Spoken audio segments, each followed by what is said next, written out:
আল্লাহর প্রশংসা করলে মানুষের মর্যাদা কমে না বাড়ে?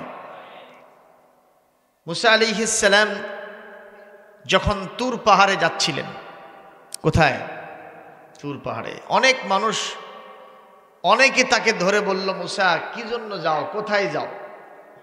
উনি বললেন যে আমি যাচ্ছি আল্লাহর সাথে মোকালামা করার জন্য। কাল্লামাল্লাহু মুসা তাকলিমা, আল্লাহর সাথে তাকলিম করার জন্য, মুহাওয়ারা করার জন্য, আল্লাহর সাথে ডায়ালগ করার জন্য যাচ্ছি।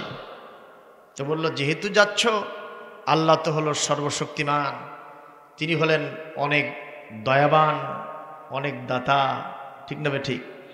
আল্লাহর ভান্ডারে কোনো কমতি নাই। মানুষ যত চাইবে আল্লাহ তত খুশি হবেন।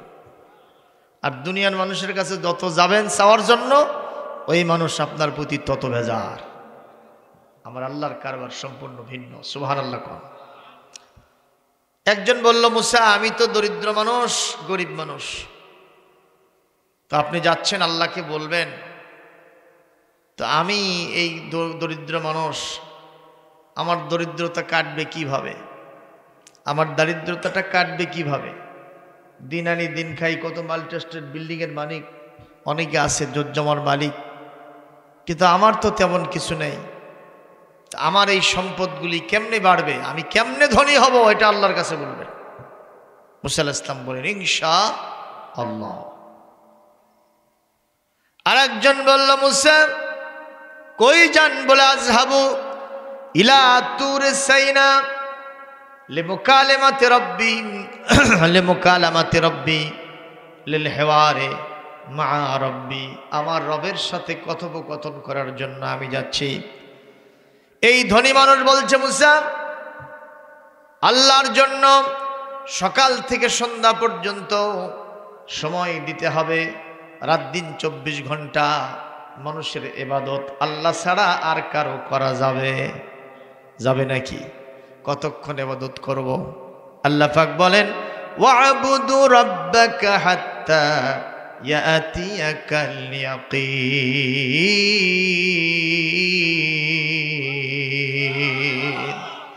সূরা হিজরের একেবারে শেষ আয়াত।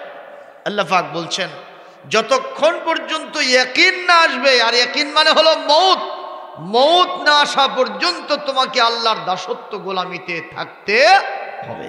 কার কথা?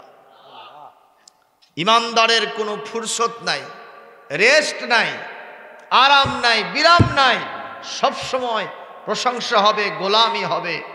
কার? বলবেন যে হুজুর রাতের বেলায় শুয়ে থেকে আবার আল্লাহর গোলামি কেমনে হবে? যে নাক ডাকা ডাকি, এটা আবার কেমনে গোলামি হয়? বলে, যখন সুন্নত তরিকায় ঘুমাতে যাবেন, আল্লাহুম্মা বিইসমিকা আমুতু ওয়া আহইয়া।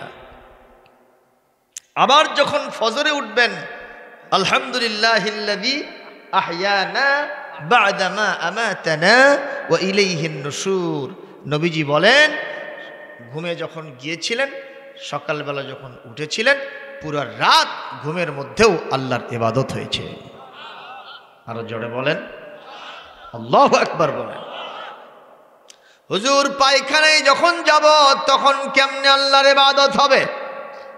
বলে, পায়খানায় যদি ডান পা আগে ঢুকান, তখন আর যদি পায়খানায় ঢোকার সময় একটা দোয়া পড়েন, কি দোয়া?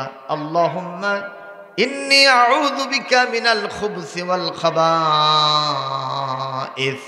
এরকম দোয়া আছে নাকি? কথা কয় না, আছে। এভাবে ঢুকলেন।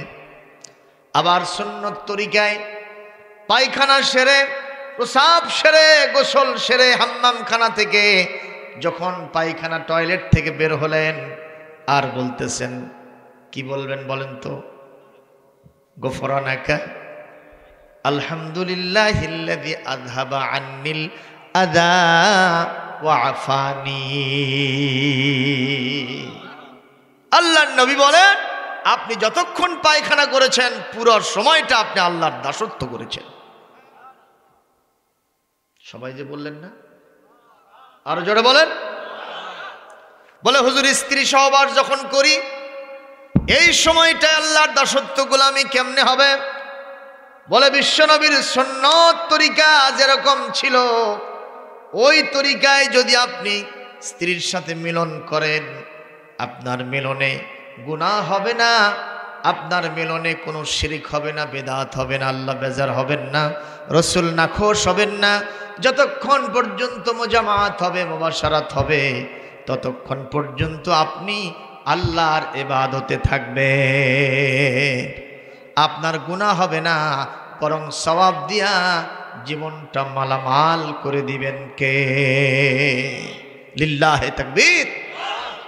মসজিদে যখন ঢুকবেন কোন পা দিয়ে? কথা কয় না। কোন পা? যখন বের হবেন বাম পা। ঢোকার সময় আল্লাহুম্মা আফতাহ লি আবওয়াবা রাহমাতিক। বের যখন হবেন আল্লাহুম্মা ইন্নী আসআলুকা মিন ফাদলিক। যতক্ষণ মসজিদে ছিলেন আপনি আল্লাহর ইবাদতে ছিলেন। ইমানদার বান্দা প্রত্যেকটি কাজ ডান দিক থেকে শুরু করবে। কোন দিক থেকে? কথা বলেন। সব কাজ ডান দিক থেকে শুরু করবেন। তাহলে কি হবে বলেন? ইবাদত হবে। কি হবে? আপনি যদি বাম দিক থেকে শুরু করেন কাজটা হবে, কিন্তু ইবাদত হবে না। ঠিক না বে ঠিক? ও মুসলমান, সেই জন্যই বলছিলাম মুসা আলাইহিস সালামকে নজর করে ওই বড়লোক মানুষ, ধনী মানুষ বলছে ধন সম্পদের জ্বালায় অস্থির, এগুলি গোনাগাত্তি করতে, এরপরে রক্ষণাবেক্ষণ করতে, এগুলোর দিকে মনোনিবেশ করার কারণে আমি আমার আল্লাহর দাসত্ব ঠিক মতো করতে পারি না। আপনি আল্লাহর কাছে যাচ্ছেন, একটা কথা জেনে আসবেন, সেটা হলো এই, কেমনে আমার এই সম্পদগুলো কমে যাবে, তাহলে আমি একটু স্বস্তির নিঃশ্বাস ফেলবো, আল্লাহর দাসত্ব বেশি করে করতে পারবো। মারহাবা কোন? আমরা হলে এরকম কিছু বলতাম নাকি? কথা কন না কেন? বরং আমরা বলতাম যে বিল্ডিং তো দুটো আছে, হুজুর না কোয়েন তো আর একটা কেমনে হয়। ঠিক না ভাই? ঠিক। সম্মানিত ভাইয়েরা, কিন্তু নবীদের কারবার এবং তাদের খাস উম্মতদের কারবার সম্পূর্ণ আলাদা ছিল। আলহামদুলিল্লাহ। যারা দুনিয়ার সম্পদকে পাওয়ার জন্য খুব ব্যতিব্যস্ত হয়ে যায়, তাদের দৃষ্টান্ত একজন বিশিষ্ট মুহাদ্দিস দিয়েছেন এভাবে, মিসলা কাবিজেল মা, সে হাঁটু পানির ভিতরে নেমে দুই হাতে পানি খামসায়া ধরেছে। কয় হাতে? হাত যখন তুলবেন ছেড়ে দিবেন, সব তো পানি নাকি? থাকবে কিছু? কথা কন না কেন? থাকবে। কেন থাকবে না? খানাথু ফুরুজুল আসাবে, তার আঙ্গুলের ফাঁকগুলি তার সাথে খেয়ানত করছে। এই আঙ্গুলের ফাঁক কি আমার না অন্যের? আমারই তো। কথা বলে না কেন? আমার না। সুতরাং আমি পানি খামসায় ধরছি, আমার আঙ্গুলি খেয়ানত করছে, আমার সাথে প্রতারণা করেছে, ধোঁকা দিয়েছে, আঙ্গুল সবগুলো পানি বের করে দিয়েছে। তো দুনিয়াকে যারা পাওয়ার জন্য বেশি ব্যস্ত হয়ে যায়, দুনিয়া তাদের সাথে ওই রকমই খেলা করে। ঠিক না বে ঠিক?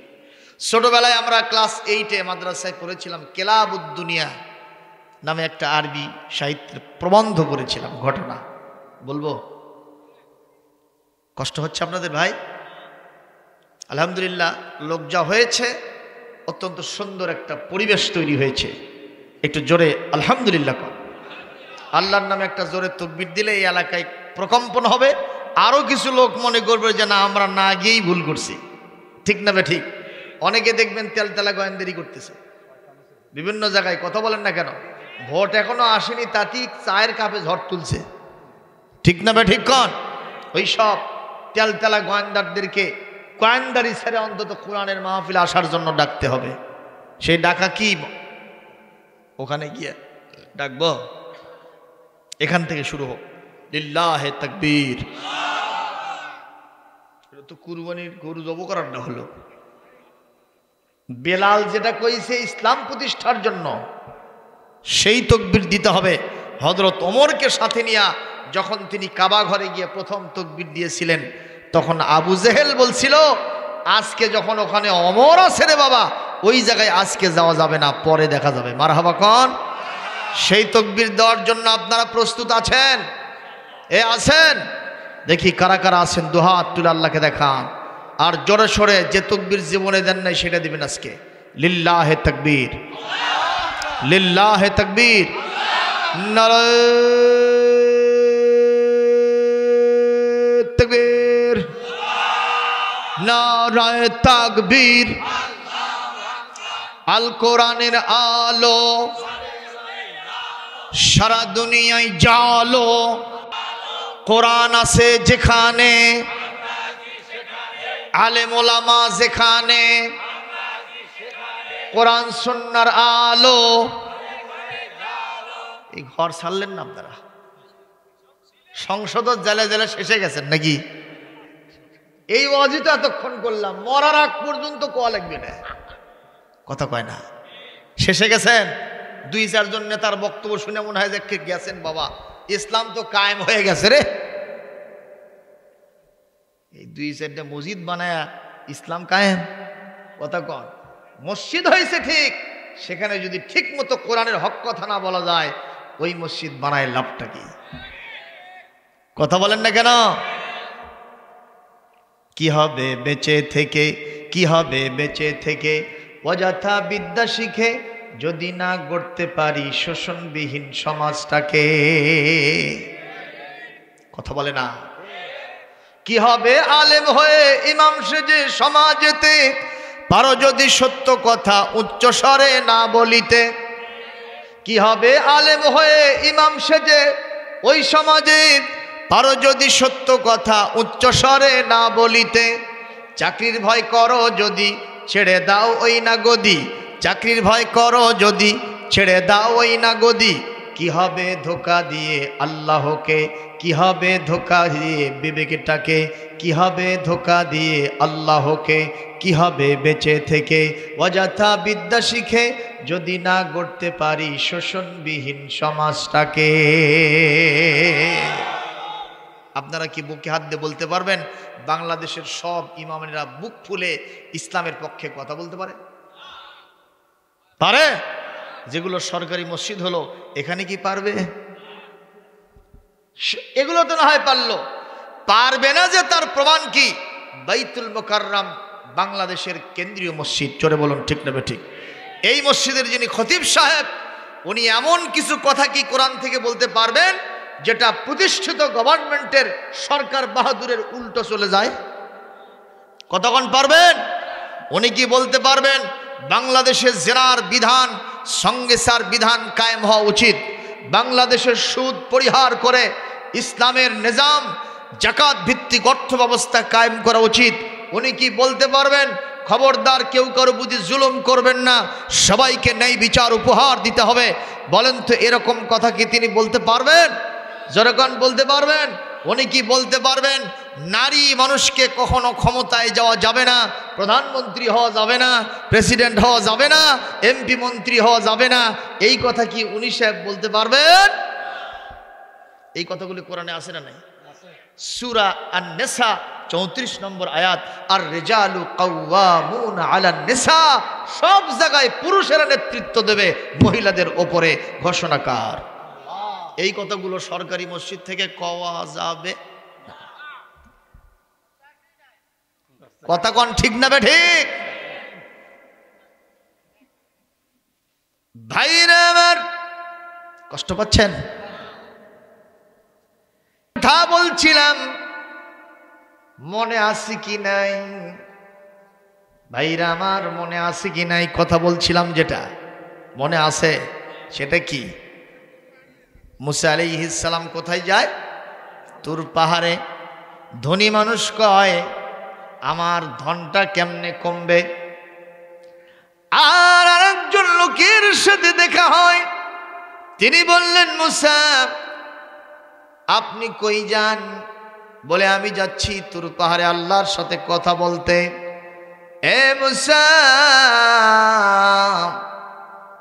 আমার তেমন কিছু অভিযোগ আল্লাহর কাছে নাই, কিছুই নাই। বলে না, তাই বলে কি কিছুই নাই? মুসা আলাইহিস সালাম দেখলেন লোকটা আপাদ মস্তক, ল্যাংড়া লুলা, প্রতিবন্ধী। প্রতিবন্ধী বোঝেন না? হাত লুলা, পাও ল্যাংড়া, ঠিক না বে? ঠিক। ঠিক মতো কথাও বলতে পারে না। নাক চাপটা, বেটাকৃতি, এবং তার চেহারাটা তরকারির পাতিলের নিচের মতো সাদা। বুঝেন নাই? এই রকম একটা মানুষ সমাজের কোনো কাজে লাগে? পরিবারের কাজেও লাগে না, পরিবারের জন্য বোঝা। ঠিক না বেঠিক? বয়ে দেখতে পারে না, ছোলে দেখতে পারে না, নাতিপুতি দেখতে পারে না। সবাই বলে এই বোঝাটা কবে আমাদের সংসার থেকে নেমে যায়। কিছুই চাই না, তবে আমার মতো আপাত মস্তক প্রতিবন্ধী মানুষ সমাজের কোনো কাজে লাগে না। বলো তো মুসা রে, ভালো করে কথা বলো। এ মুসা, আল্লাহর কাছে কি এই সংবাদটা দেওয়া যাবে? জানার জন্য একটা প্রশ্ন কি আল্লাহর কাছে করা যাবে? আমার মতো আকিজ মানুষটাকে আল্লাহ কেন বানাইলেন? আমাকে দিয়ে হবেটা কি? এই কথাটা মহান আল্লাহর কাছ থেকে একটু জেনে আসতে হবে। হযরত মুসা বললেন ইনশাআল্লাহ।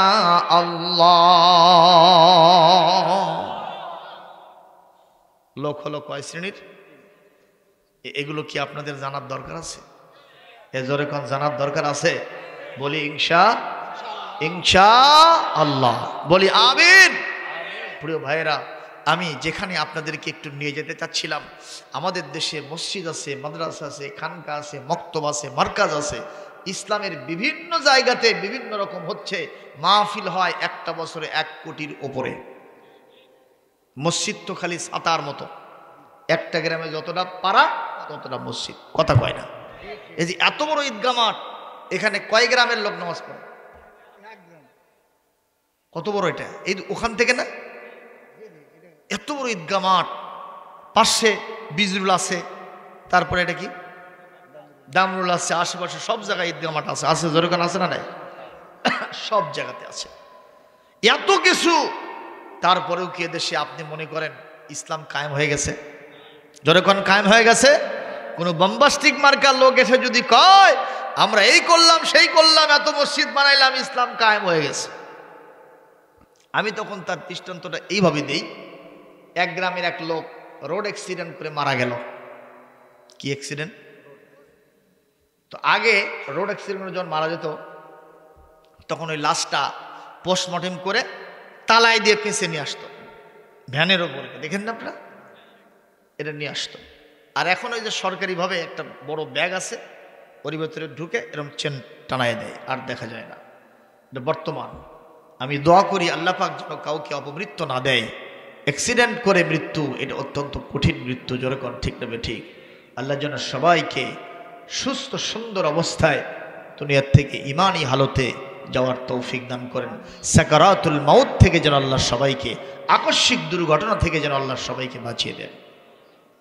একটু জোরে বলি আমিন। তো এই লোকটার লাশ নিয়ে আসতেছিল গ্রামের দিকে, ওই ভ্যানের উপরে করে। গ্রামের লোকেরা সব রাস্তায় বের হয়ে গেছে, অন্তত পক্ষে গ্রামের অমুক লোকটা মারা গেল, অন্তত লাশটা আমরা বরণ করে নেই। তো সবাই উপস্থিত হয়েছে। একটা লোক এখন ভ্যানওয়ালাকে জিজ্ঞেস করতেছে, কেরে ভ্যানওয়ালা, কি ভাই এই আব্দুল্লাহর কোন জায়গায় লাগছিল অ্যাক্সিডেন্টের পরে? কয় মাথায় লাগছিল আর বুকে লাগছিল। এই দুইটা জায়গা কি আসল জায়গা না নকল জায়গা? কথা কয় না। এই দুই জায়গায় লাগলে তার আর বাঁচার কোনো সম্ভাবনা নাই। তো এই লোকটা বলতেছে, আচ্ছা হাত পায়ের খবর কি? কয় যে না এগুলো ঠিক আছে। কয় জাগ মাসে গেছে। অথচ আসতেছে কি লাশ। সে বলতেছে হাত পায়ের খবর কি? কয় যে না এগুলো ঠিক আছে। কয় জাগ মাসে গেছে। এই লোকটার মাথায় কিছু আছে ভাই? জোরে কোন আছে? আচ্ছা আপনারা বলেন এই লোকটা কি আসলে বাঁচে আছে? তো আমাদের এই বাংলাদেশে ইসলাম বাঁচে নাই ভাই। কোনো মতো খালি হাত পাও নড়াচড়া করতেছে, বুকও গেছে, মাথাও গেছে। কথা বলেন না কেন? বর্তমান সমাজের ইসলামের অবস্থা। আজকেই যদি এই মুহূর্তে আপনি নেটে সার্চ দেন, আমার ফিলিস্তিনি ভাইদের অবস্থা কত করুণ। কথা বলেন না কেন? যেখানে ফিলিস্তিনি আমার প্রতিটা মুহূর্তে, প্রতি 10 মিনিটে একজন শিশু দুনিয়া থেকে চলে যাচ্ছে, প্রতি 10 মিনিটে একজন শিশু খুন হচ্ছে। আজকেই দেখলাম পত্রিকার ভিতরে এক মা তার ছেলেকে ডাক দিচ্ছে, বাবা একটু এসো আমার কাছে। ছেলেটা 100 হাত দূরে থেকে দৌড়ে আসতেছে, ইতিমধ্যেই আকাশ থেকে বম্বিং এসেছে, তার মাথার উপরে পড়ে ওখানেই ছেলে বিদায় হয়ে চলে গেছে। এই মা বুক ফাটা হাজারি, অল্প সুখে কাতর, অধিক সুখে যেন পাথর। কাঁদতে কাঁদতে চার চোখের পানি শুকিয়ে গেছে। এই মা যেন কোরআনের ভাষায় দোয়া করতেছে, রব্বানা আখরিজনা মিন হাদিহিল ক্বরয়াতিজ যালিমি আহলুহা ওয়াজআল লানা মিন লাদুকা ওয়ালিয়া ওয়াজআল লানা মিন লাদুকা নাসীরা।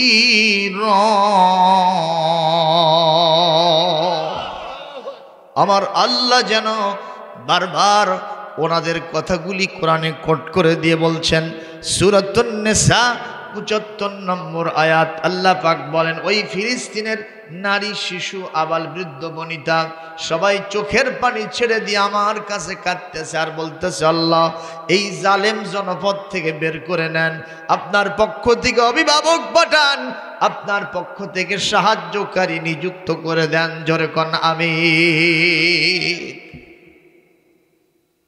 বাইরে আমার এই মা পরের দিন সকালবেলা রিপোর্ট করেছেন, আমি আমার কলিজার ধনকে হারাইলাম, আমার কাছে বাসা আসতে পারল না, বিদায় হয়ে গেল। আমি আমার কল্পনার ভিতরে আমার বাসাকে দেখি। রাতের বেলায় তাহাজ্জুদ পড়ে যখন ঘুমায় গেছি, ঘুম তো তেমন একটা হয় না, কারণ সবসময় মুহুর্মুহু গুলির আওয়াজ, বিমান হামলা, স্থল হামলা, কথা কয় না। আমার গাজার 80% বাড়িঘরগুলি সব মাটির সাথে মিশে দেওয়া হয়েছে মুসলমান। ঠিক না বে ঠিক? জোরে বলুন, ঠিক না বে ঠিক? এই অবস্থায় উনি বলছেন, আমি রাতের বেলায় যখন একটু ঘুমাইছি, আমি তাকায় দেখি আমার কলিজার ধন জান্নাতের ভিতরে দৌড়াইতেছে। আমি জিজ্ঞেস করলাম, বাবা তুমি যখন আমার দিকে আমার ডাকে সাড়া দিয়ে দৌড়ে আসতেছিলেন, তখন তো তোমার উপরে বম্বিং হলো, আমার কষ্ট লাগতেছিল। কত যে তোমার কষ্ট হলো, একটা বোমা এসে তোমার উপরে পড়ে তোমাকে খতম করে ঝাঁঝরা করে দিল, তোমার যে কতই কষ্ট হয়েছে বাবা, আমি এর জন্য চিন্তিত আছি। বলে, মা আমার এতটুকুন কষ্ট হয় নাই, একটা চিমটি কাটলে যতটুকুন কষ্ট হয়, একটা পিঁপড়া কামড় দিলে যতটুকুন কষ্ট হয়, এর থেকে বেশি কষ্ট আমার হয় নাই। আর আমি তো আপনার দিকে দৌড়তেছিলাম, আমার দৌড়টাও বন্ধ হয় নাই, আমি এখন জান্নাতের ভিতরে আপনার দিকে দৌড়াইতেছি। লিল্লাহে তাকবীর, লিল্লাহে তাকবীর। আজকে ফিলিস্তিনি ভাইদের যখন এই অবস্থা, তখন আমার দেশের মুসলমান হুজুরেরা টানাটানি, কথা কন্যা গেল, সুলোসুলি কিলে কিলি লাগছে যে কে জান্নাতি আর কে জাহান্নামী। কথা কয় না, কথা কয় না। কয়দিন ধরে দেখতেছেন না, এক দল বলতেছে কেন জান্নাতি বললেন, আর এক দল বলতেছে হ্যাঁ আমি ঠিক কইছি। কে ইয়া নবী সালাম আলাইকে দাঁড়িয়ে বললো, কে বসে বললো, কে নূরের তৈরি করলো, কে মাটির তৈরি করলো। এই রকম বিষয় নিয়ে 8 রাকাত না 20 রাকাত, আমিন জোরে না আস্তে, হাত নিচে না বুকে, এই বিষয় নিয়ে আজকে আমাদের মধ্যে আলেমদের মধ্যে সুলাসুলি কিলেকিলি দ্বন্দ্ব ফাসাদ আছে না নাই? এ জোরেগণ আছে না নয়? মোনাজাত হাত তুলে করা হবে কি হবে না, এইটা নিয়ে গাবতলীতে গত পরশুদিন মারামারি লাগছে। আমার তো মনে হয় গজব হওয়া দরকার এদের উপরেই, কথা কোন ঠিক কিনা? আমরা গজব চাই না, কিন্তু যেভাবে শুরু করছে বিশ্বের আলেম ওলামা আর মুসলিম জনতা, সততা বিভক্ত হয়ে গেছে এই সব কারণে আজকে সেখানে ফিলিস্তিন অবস্থা অত্যন্ত করুণ। আমার আল্লাহ বলছেন, অনতি বিলম্বে যদি তোমরা ঐক্যবদ্ধ না হও, আমার মাজলুম মানবতার পক্ষে যদি জয়গান না গাও, আমি অবশ্যই তোমাদেরকে আযাব ও গজব দিয়ে ধ্বংস করে দেব। জোরে কোন ঠিক কিনা? আমরা কি এক হতে রাজি আছি? ফিলিস্তিনের মুসলমানদের যে অবস্থা, তাতে কি আমাদের এক হওয়া দরকার আছে? এ জোরে কোন আছে? একটু দুহাত তুলে আল্লাহকে দেখান, দুহাত তুলে আল্লাহকে দেখান। আল্লাহ পাক যেন তাদেরকে মুক্ত করে দেন, স্বাধীন করে দেন। আল্লাহ যেন যুদ্ধ বন্ধ করে শান্তি পয়দা করে দেন, বলি আমিন। আমাদের দেশে কে তাদের পক্ষে বলল, কে তাদের বিপক্ষে বলল, কে চুপ করে থাকলো, এইটা নিয়ে যারা বলছে পক্ষে তারা বুক টান করতেছে, কথা কয় না, কথা কয় না। দৃশ্যটা এমন, একজন ছেলে তার বাপ আর মা পিটা একেবারে সেই রকম ভাবে মাটিতে শোয়ায় ফেলে দিছে, কথা বোঝেন নেই? পিটা মাটিতে শোয়ায় দিছে একবারে, দিয়া আহত অবস্থায় ফেলে দিয়া করিবুল মৌত, মৃত্যুর দুয়ারে পৌঁছে দিয়া ওই ওর থেকে পলিয়া চলে গেছে। পুলিশেরা তা খুঁজতেছে, এলাকাবাসী খুঁজতেছে, এক যেটি পাবো ধরিয়া গণধোলাই দিয়ে তারপরে থানার দেব, কথা পায় না। ওই এই দৌড় না সেই দৌড়, এক দৌড়ে চলে গেছে কালীগঞ্জ।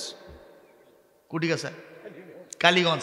কালীগঞ্জ যা দেখে এক ছেলে তার বাপের সাথে ঝগড়া লাগছে, কথা বোঝেননি? এখন ওই ছেলেটাকে ধরে করছে, এই বাপের সাথে ঝগড়া করা হয় না বাবা, কথা বুঝি এখনো বুঝেন নাই? কোন লোক এই কথা বলতেছে?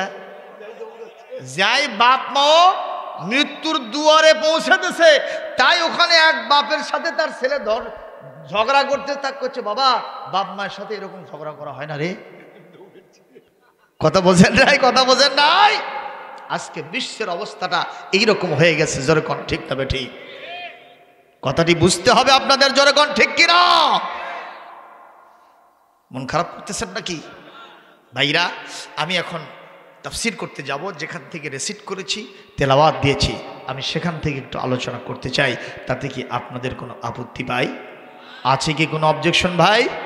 মনে করেন এটা পুরাতন মাল নতুন লেভেলে আসে গেছে, এই বক্তাটা পুরাতনই মাল, খালি আসছেন নতুন পোস্টারে, লেভেলটা নতুন কিন্তু মাল কিন্তু আগেরটাই। তাতে কি কোনো আপত্তি আছে নাকি? হয়তো চিন্তা করেন এটা তো ওই হুজুরি রে, ওই যে গতবার ওটি টুমকুমুলি ওয়াজ করে গেল, সেটাই এটা। তাতে কি কোনো সমস্যা হয়েছে নাকি? এবার দানিয়া গাড়িতে আসি নাই, তার কাজা আজাই চলতেছে। মারহাবা কোন দানিয়া গাড়ির কে কে আছেন দেখি হাত তোলেন তো। এই দেখেন পুরো টিম চলে যাচ্ছে, জোরে কোন মারহাবা, লিল্লাহে তাকবীর। তাহলে আপনারা কি শুনবেন কোরআনের কথা? কয়টা প্রশ্ন থাকলো ওমরের কাছে, মুসার কাছে? 3টা প্রশ্ন। এগুলির কথা আমি একেবারে বলবো যখন মোনাজাত হবে, ঠিক তার পূর্বে। সুবহানাল্লাহ। তেলাওয়াত দিয়েছি কোরআনে কারীমের 3 নম্বর সূরা, 3 নম্বর পারা, সূরা আলে ইমরান, আয়াত নম্বর 30, 31 এবং 32। কয়টা হলো? 3টা আয়াত। আল্লাহ পাক বলেন, তোমরা যারা রাতের আরামকে হারাম করে কোরআনের মাহফিলে ওয়াজ শোনার জন্য আসছো, একটু আপনারা নিজেরাই বলেন এটা কি ভালো কাজ না খারাপ কাজ? এখানে যেটা আমরা করলাম এটা কি আমার আল্লাহ জানলেন? এটা কি রেকর্ড হবে? এই যে এখানে হচ্ছে এইটুকুই, এটা তো কিছুই না, আজ আছে কাল নাই, ঠিক না ঠিক? কিন্তু মহান আল্লাহ ফেরেশতাদেরকে দিয়া আমাকে আপনাকে জান্নাতে নেওয়ার জন্য রেকর্ড করে রাখতেছেন, ওসিলা হিসেবে, মিডিয়া হিসেবে, বাহানা হিসেবে। সুবহানাল্লাহ কোন। আল্লাহ পাক বলেন, কোন বাম্বাস্টিক মার্কা লোক যদি কয় কিয়ামতের দিন আমি এখানে আমল করলাম, সে আমল তো সব তো দেখা যায় না, এটা আল্লাহ কেমনে বন্দি করলো, এটা আল্লাহ কেমনে রেকর্ড করলো, কিয়ামতে আমার সামনে কেমনে পেশ করবে? আধুনিক যুগ, মোবাইল ফোনের যুগ, বিজ্ঞানের যুগ, প্রযুক্তির যুগ, ঠিক না ঠিক? বোঝার সহজ হয়েছে না কঠিন হয়েছে? আপনি বিজরুল থেকে অথবা পার্শ্বের দামরুল থেকে আপনার মোবাইল ফোন বাড়িতে রেখে গেছেন, ওখান থেকে 100 টাকা ফ্ল্যাক্সি লোড দিলেন, ওখানে দিয়েছেন, আপনি বাড়িতে আসার পরে 100 টাকা ঢুকছে না ঢোকেনি? সরে কর, কোন দিক থেকে ঢুকলো? তার আসে ঢুকে দিছে, তার লাগানো আছে, কোন দিক থেকে ঢুকলো? কেউ এসে কি ওর মধ্যে 100 টাকা গুঁজে গুঁজে ঢুকেছে? যখন ঢুকেছে 100 টাকা যে এসেছে, 100 টাকা দিয়ে আপনি কল যেমন করতে পারবেন, এমবিও নিতে পারবেন, মেগাবাইট গিগাবাইট যেটাই আপনি নেন না কেন, ইন্টারনেট চালাবেন, আপনি মোবাইলে কথা বলবেন, আর কোনো সমস্যা হবে না। কথা কর না কেন? আপনার ব্যালেন্স শেষ, দয়া করে রিসার্চ করুন। এ কথা কি বলবে? যেরকম বলবে, এইটা বলবে না। এইটা যদি আপনি বিশ্বাস করেন, এই বুদ্ধিটা মানুষের ভিতরে কে দিয়েছেন? একটু জোরে কর যে আল্লাহ। 100, 200, 500, 1000, 1 কোটি টাকা মোবাইল ফোনের মাধ্যমে লেনদেন চলতেছে, আমেরিকা থেকে বিকাশের মাধ্যমে চলতেছে। সেই মহান আল্লাহ বুঝি আমার আপনার নেকি বুদ্ধি সবগুলি এক জায়গায় করে কিয়ামতে দেখাতে পারবেন না? জোরে কোন পারবেন কি পারবেন না? আল্লাহ রাব্বুল আলামিন বলেন, ইয়াউমা তাজিদু কুল্লু নাফসিম মা আমিলাত মিন খায়রিন মুহদারা ওয়া মা আমিলাত মিন সূ।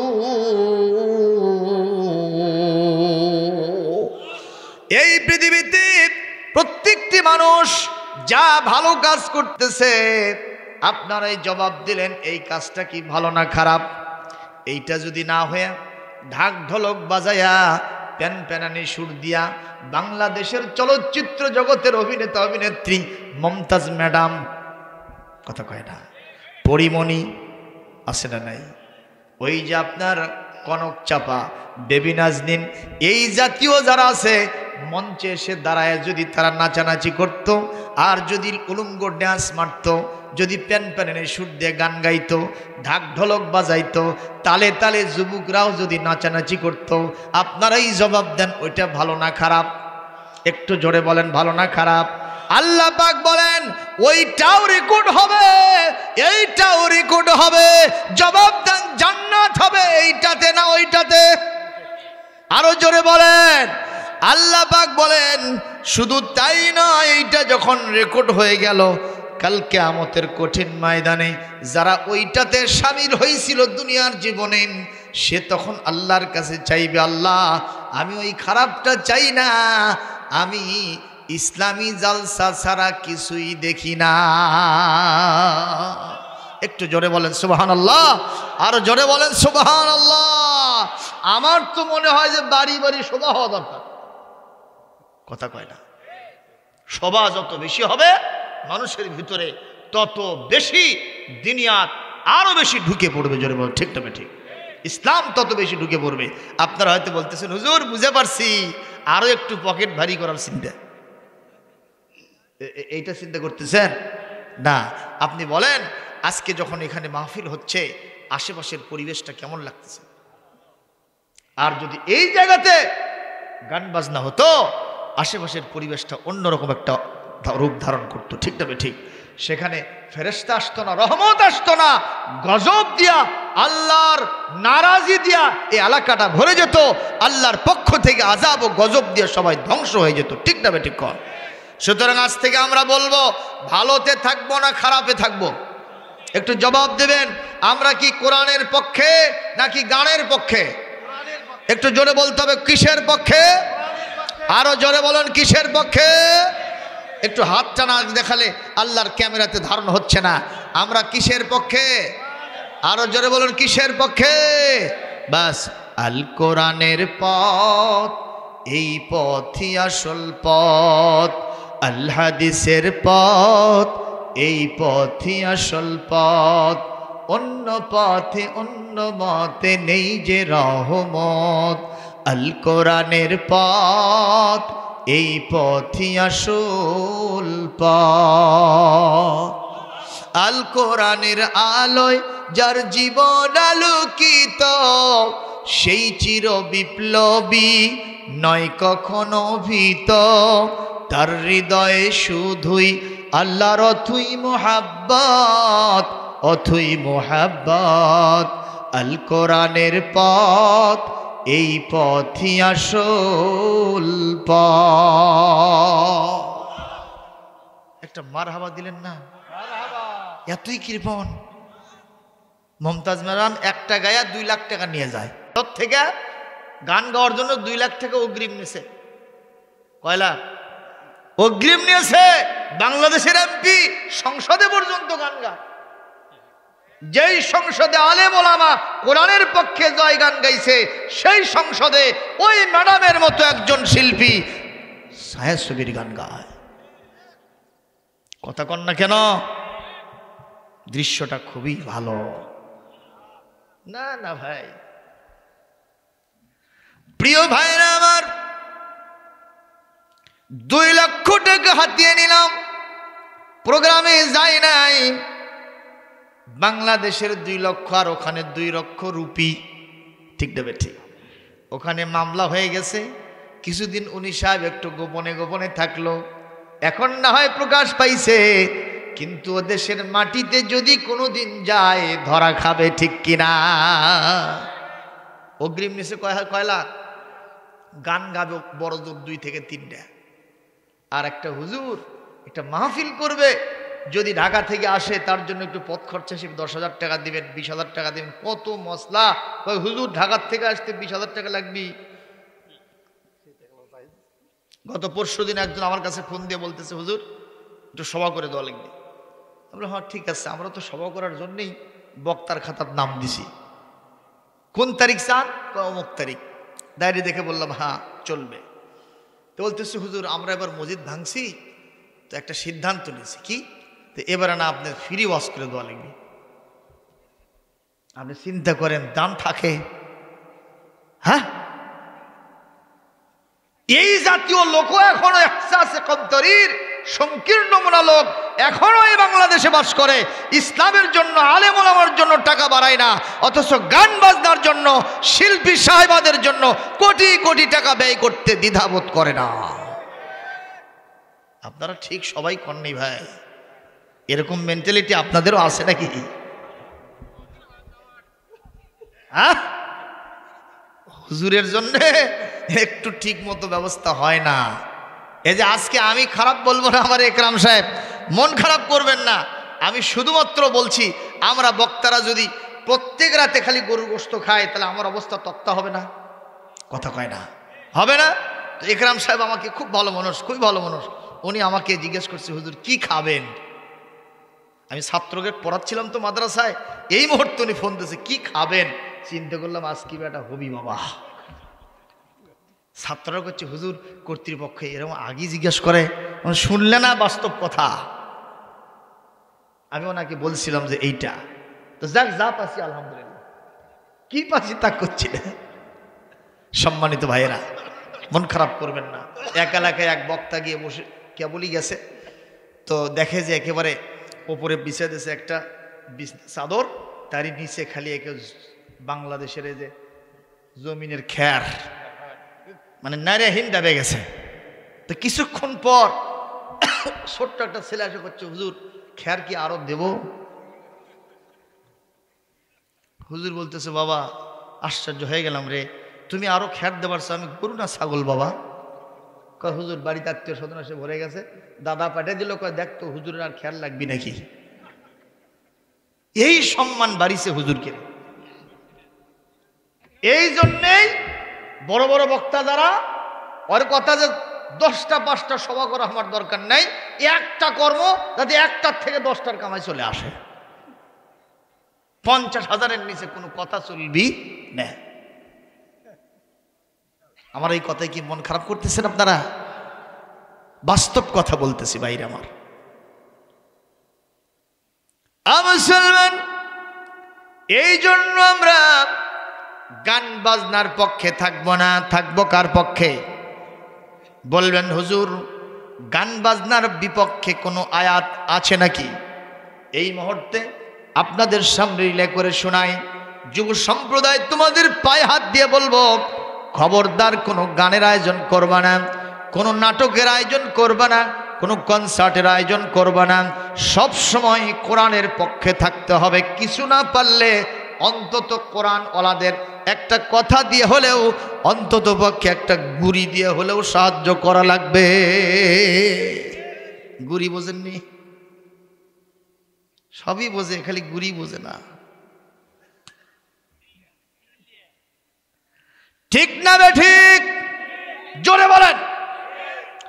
আল্লাহ রাব্বুল আলামিন 21 নম্বর পারা 31 নম্বর সূরা সূরা লোকমান 6 নম্বর আয়াত গানের বিরুদ্ধে নাজিল করেছেন কে? আরো জোরে। আমার তেলাওয়াত শেষ হবে, জোরে সোরে আল্লাহু আকবার দিতে হবে। পারবো? পারবো। ইয়া আল্লাহ পাক বলছেন সুন্দর করে, ওয়া মিনান নাসি মান ইয়াশতারি লাহাওয়াল হাদিসি লিয়ুদিল্লা আন সাবিলিল্লাহ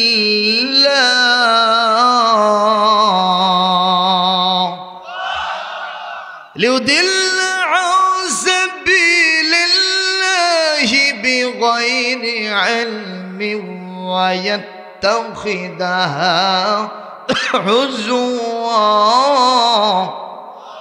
উলাইকা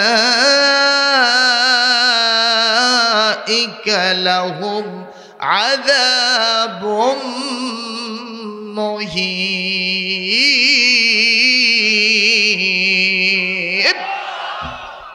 আল্লাহ পাক বলছেন মানুষের ভিতরে কিছু মানুষ আছে যারা আমার দেওয়া টাকা পয়সা দিয়ে গান বাজনা ক্রীড়া কৌতুক নাটক সিনেমা কনসার্ট সঙ্গীত অনুষ্ঠান ডান্সিং প্রোগ্রাম ঝাঁকানাকার মঞ্চ কিনে নেয়।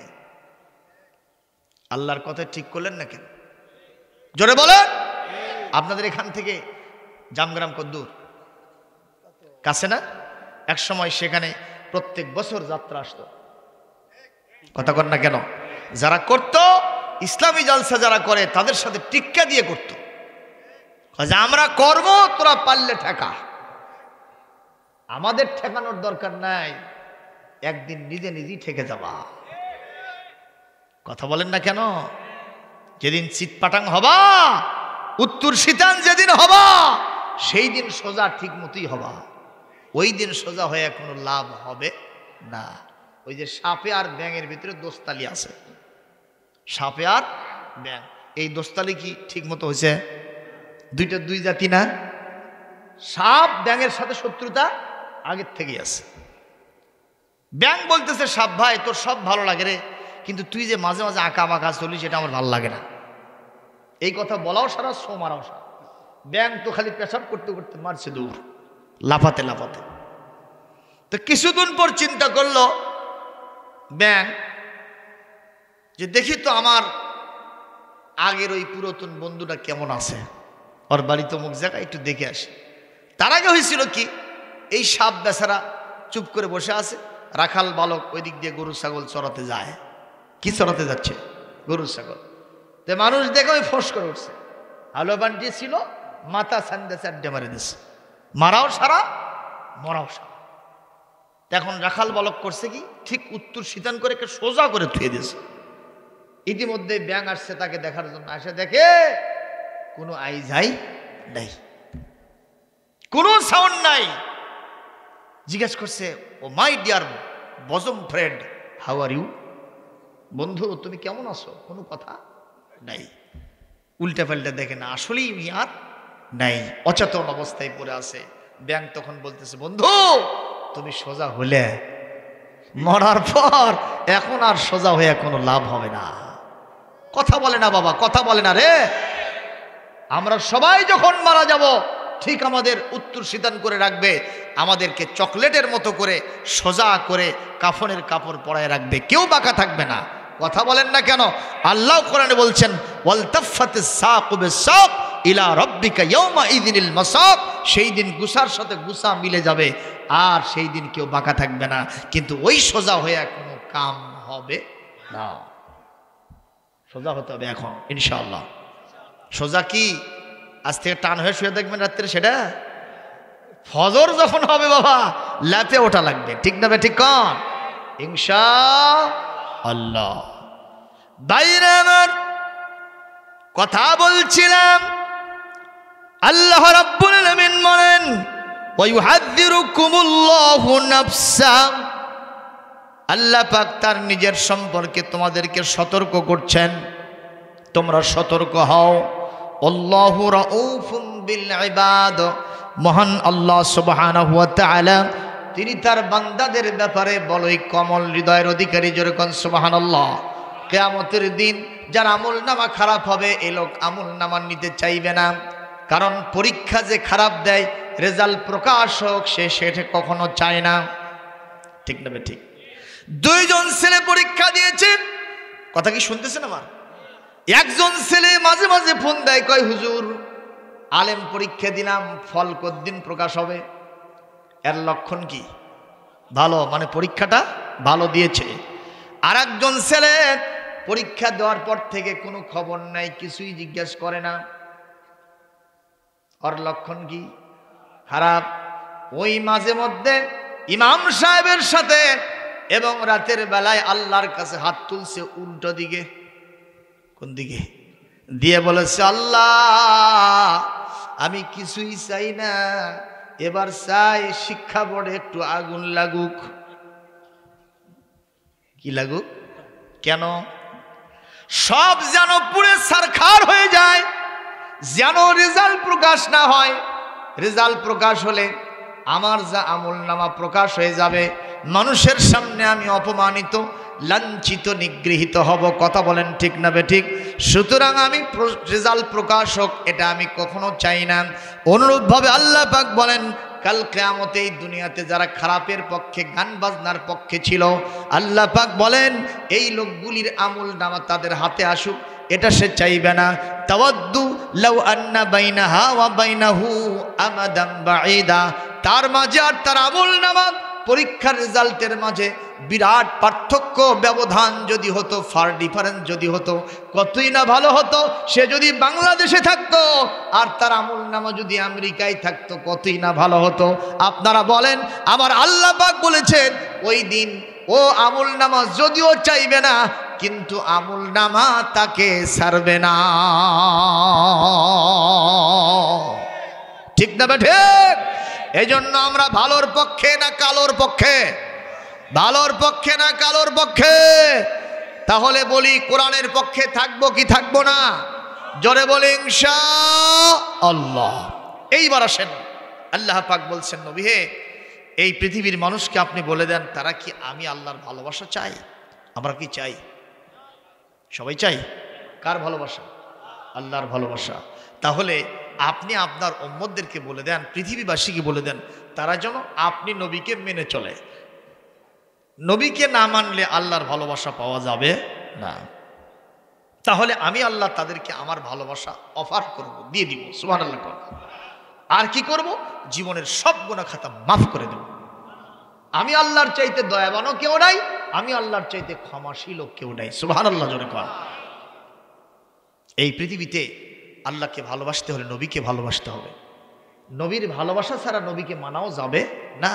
এই যে কিছুক্ষণ আমি যে কথাটা বলতেছিলাম, আলেম ওলামা যারা আল্লাহর পক্ষের লোক, তাদেরকে আমরা অনেকে ভালোবাসি না। কথা কম ঠিক না বেঠিক? তাদেরকে দেখলেই আমাদের শরীরটা জ্বলে যায়, আমাদের মাথার ভিতরে ঘিন ঘিন করে, এই যে হুজুর গেল রে, এরাই দেশটা খালো।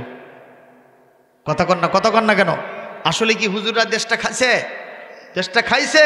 আরে দেশ তো পাইনি। বাংলাদেশের আওয়ামী লীগ, বিএনপি, জাতীয় পার্টি, জাসদ বাসদ যত আছে তাদেরকে আমরা অনুরোধ করব, একটা বার হুজুরদেরকে 5টা বছরের জন্য দেশটা ছেড়ে দেন। এই দেশ খায় না, আপনাদেরকে খাওয়ায়, একটা বার একটু দেখার সুযোগ দেন। জোরে কোন ঠিক কিনা?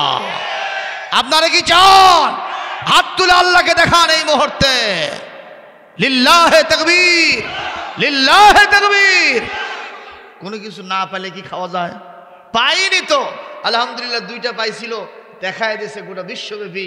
আলহামদুলিল্লাহ তারা সফরে গেছে সরকারি টাকা নিয়ে, সেখান থেকে টাকা নিয়ে এসে আবার ফেরত দিয়েছে। মারহাবা। তারাই আবার বড় দোষী, দুনিয়ার থেকে আমরা বিদায় করে দিলাম। এতে তাদের লস হয় নাই। একজন সাহাবীকে যখন মেরে ফেলা হলো জালেমদের পক্ষ থেকে, তার মা এসে বললেন, এই জালেম, আমার ছেলেটাকে তুমি মেরে ফেলছো। রাসূলুল্লাহর আপন জেউসের ছেলে আব্দুল্লাহ বিন জুবাইর, তাকে হত্যা করেছিল হাজ্জাজ বিন ইউসুফ। হত্যা করে যারা হজ করতে গেছেন দেখছেন, যেখানে এখন মাকাম ইব্রাহিম আছে, এই জায়গাতে তার লাশটা ঝুলাই রাখছিল।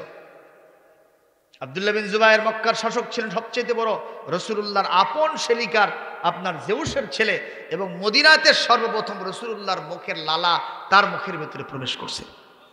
মুহাজিরদের প্রথম সন্তান তিনি। আসমা বিনতে আবি বকরের সন্তান তিনি ছিলেন।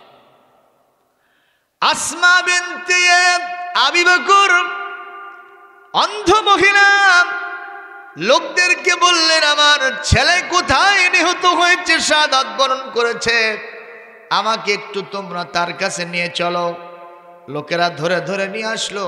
বলে, এই যে দেখেন আপনার ছেলেটা। বলে, দেখতে তো পাচ্ছি না, আমার কলিজার ধনের মুখের উপরে আমার হাতটা একটু দিয়ে দাও। উনি অন্ধ মহিলা, 100 বছরের উপরে বয়স, ইতিহাস জাজ্জল্যমান। উনি মুখের উপরে হাত দিয়ে চুমু খাচ্ছেন। উনি ওখানে এসেছেন, এই অবস্থায় চতুর্দিকে ঢোল শহরত হয়ে গেল। আসমা বিনতে আবি বকর, ওই আব্দুল্লাহ বিন জুবাইরের মা এখানে এসেছে। ওই জালেমদের পক্ষ থেকে বাহিনী এসে বলছে, আপনি এখান থেকে সরেন। বলে, কেন সরব? আমার ছেলেকে মেরে ফেলছ।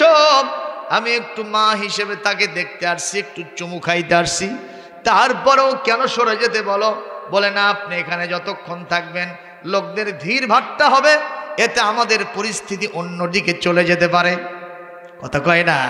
আমাদের বড় হুজুর যখন দুনিয়া থেকে বিদায় হয়ে গেল, 13টা বছর কারান্তরীণ থাকলেন। কি তার অন্যায় আমরা বুঝি না এখন পর্যন্ত।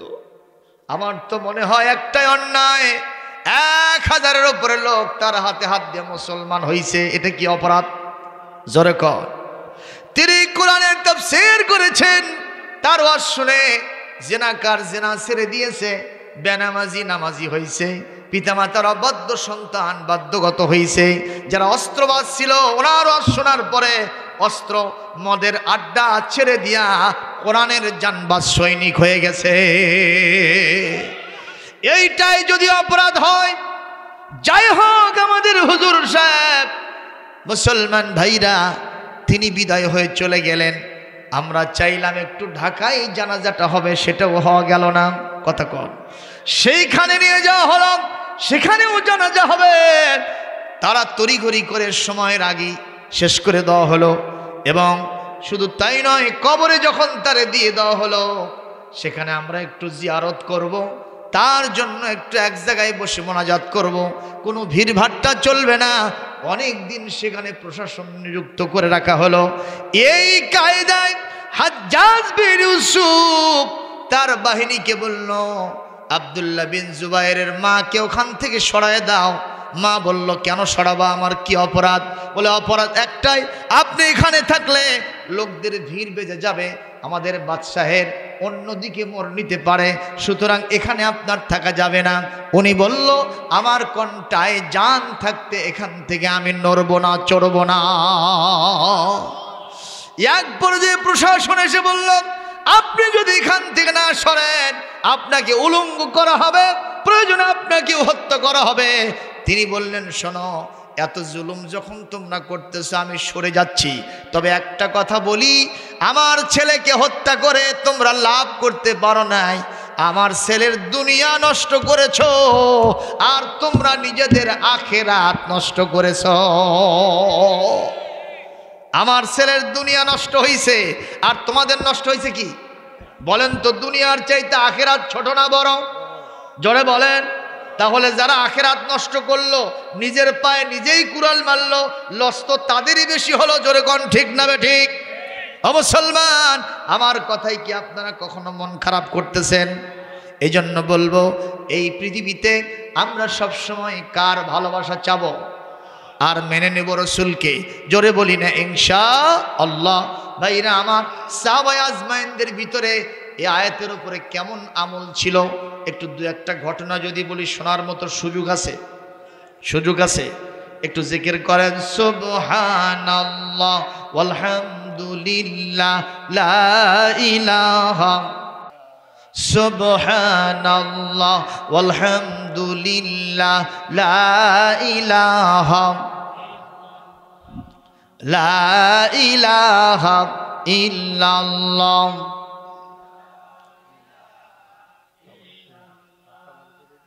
লা ইলাহা ইল্লাল্লাহু মুহাম্মাদুর রাসূলুল্লাহ সাল্লাল্লাহু আলাইহি ওয়াসাল্লাম। কষ্ট হচ্ছে?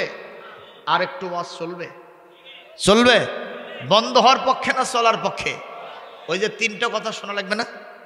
আবার এখন একটা কথা আসতেছে, একটু মেহেরবানি করে আপনারা এদিকে তাকাবেন, অন্যদিকে তাকানোর কোনো সুযোগ নাই। একটু খেয়াল করেন, নবী করিম সাল্লাল্লাহু আলাইহি সাল্লাম তিনি অনেক পরিশ্রম করে রাত দিন 24 ঘন্টা খেয়ে না খেয়ে দীর্ঘম রজনী পার করে বিশ্রাম আরাম সব কিছুকে পরিহার করে ইসলামের প্রচার নিরন্তরভাবে করতে থাকলেন। এই কারণে বিশ্বনবীর ভক্ত অনুরক্ত সাহাবীদের সংখ্যা বাড়ল না কমল? আবু বকরকে সাথে করে নিয়ে একা একা তিনি মক্কা থেকে মদিনায় চলে গেলেন। সেই নবী 8ম হিজরিতে মক্কা বিজয় করলেন 10,000 সাহাবী। ঠিক না ঠিক? ওই নবী 10ম হিজরিতে বিদায় হজ করলেন, সেখানে নবীর সামনে বিদায় হজের ভাষণ শুনেছে 1,24,000 সাহাবী। সংখ্যা কমছে না বাড়ছে? আলহামদুলিল্লাহ কম। তাহলে নবীর পরিশ্রম কি কম হয়েছে না বেশি হয়েছে? আল্লাহ পাক নবীকে বলে দিয়েছিলেন, ফাসদা বিমা তুমারু ওয়া আরিদ আনিল মুশরিকিন ইন্না কাফাইনাকাল মুস্তাহজিইন। নবী হে, আমি আপনার প্রতি যে মিশন দিয়েছি, কোনো ভয় ভীতি পরিত্যাগ করেন, কোনো ভয় ভীতি রাখা যাবে না।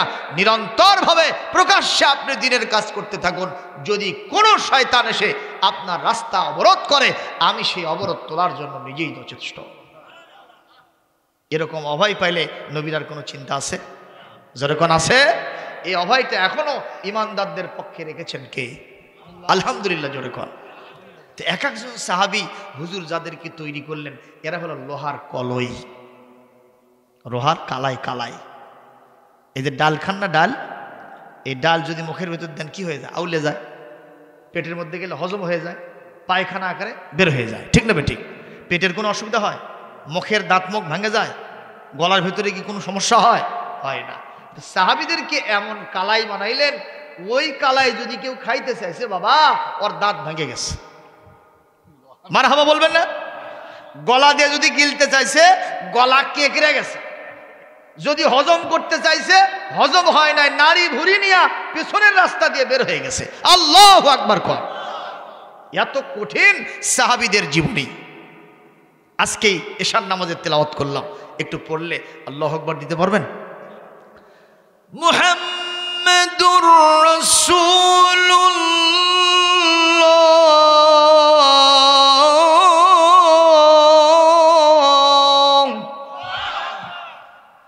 ওয়াল্লাযীনা মা'আহু আশিদ্দাউ আলাল কুফফার।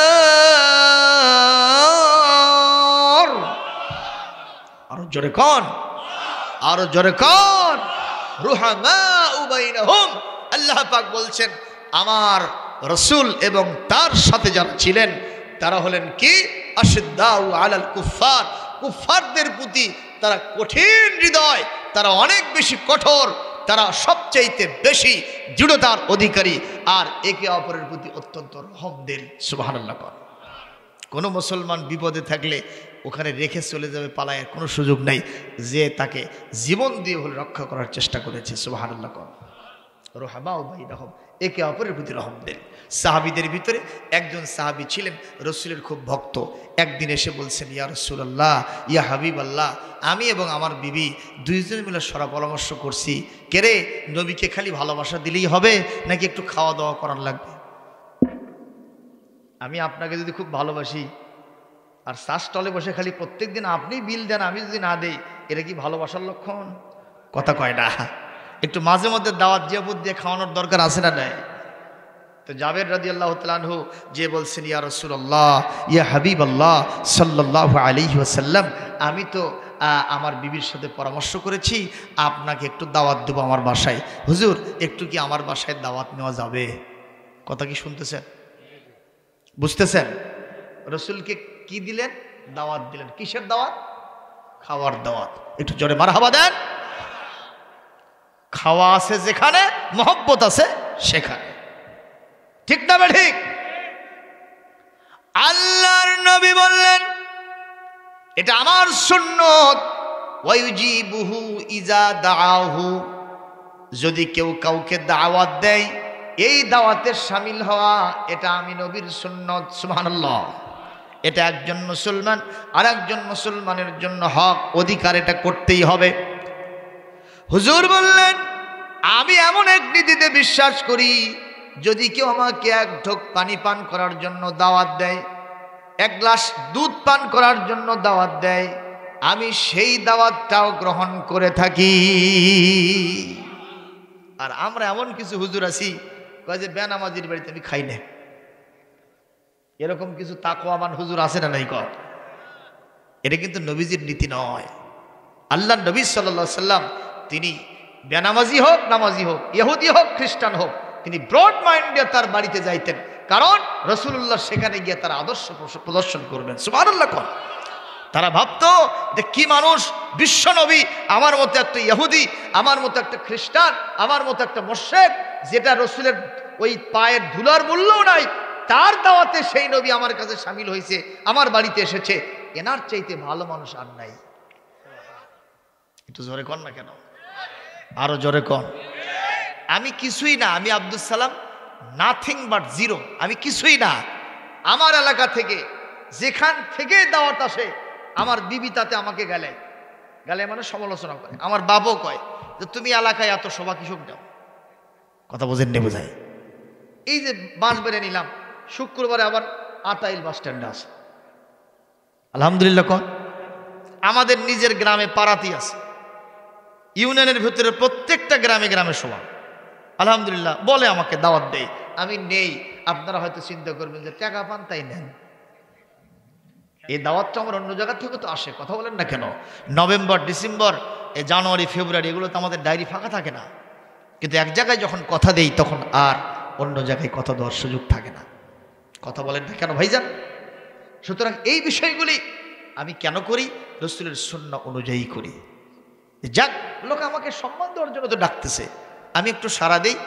আরে লোক যা হয় হোক, আমার হয়তো ভাইরাল ততটা হবে না, কিন্তু তারপরেও 10 জন লোকও যদি আমার কথা শোনে, যদি সেখান থেকে এতটুকুন রেখাপাত করে হেদায়েতের জন্য, এর একটু সিটা ফোটাও যদি আমি পাই, কাল কিয়ামতে আমি হয়তো একটু নাজাতের ওসিলা হয়ে যাবে।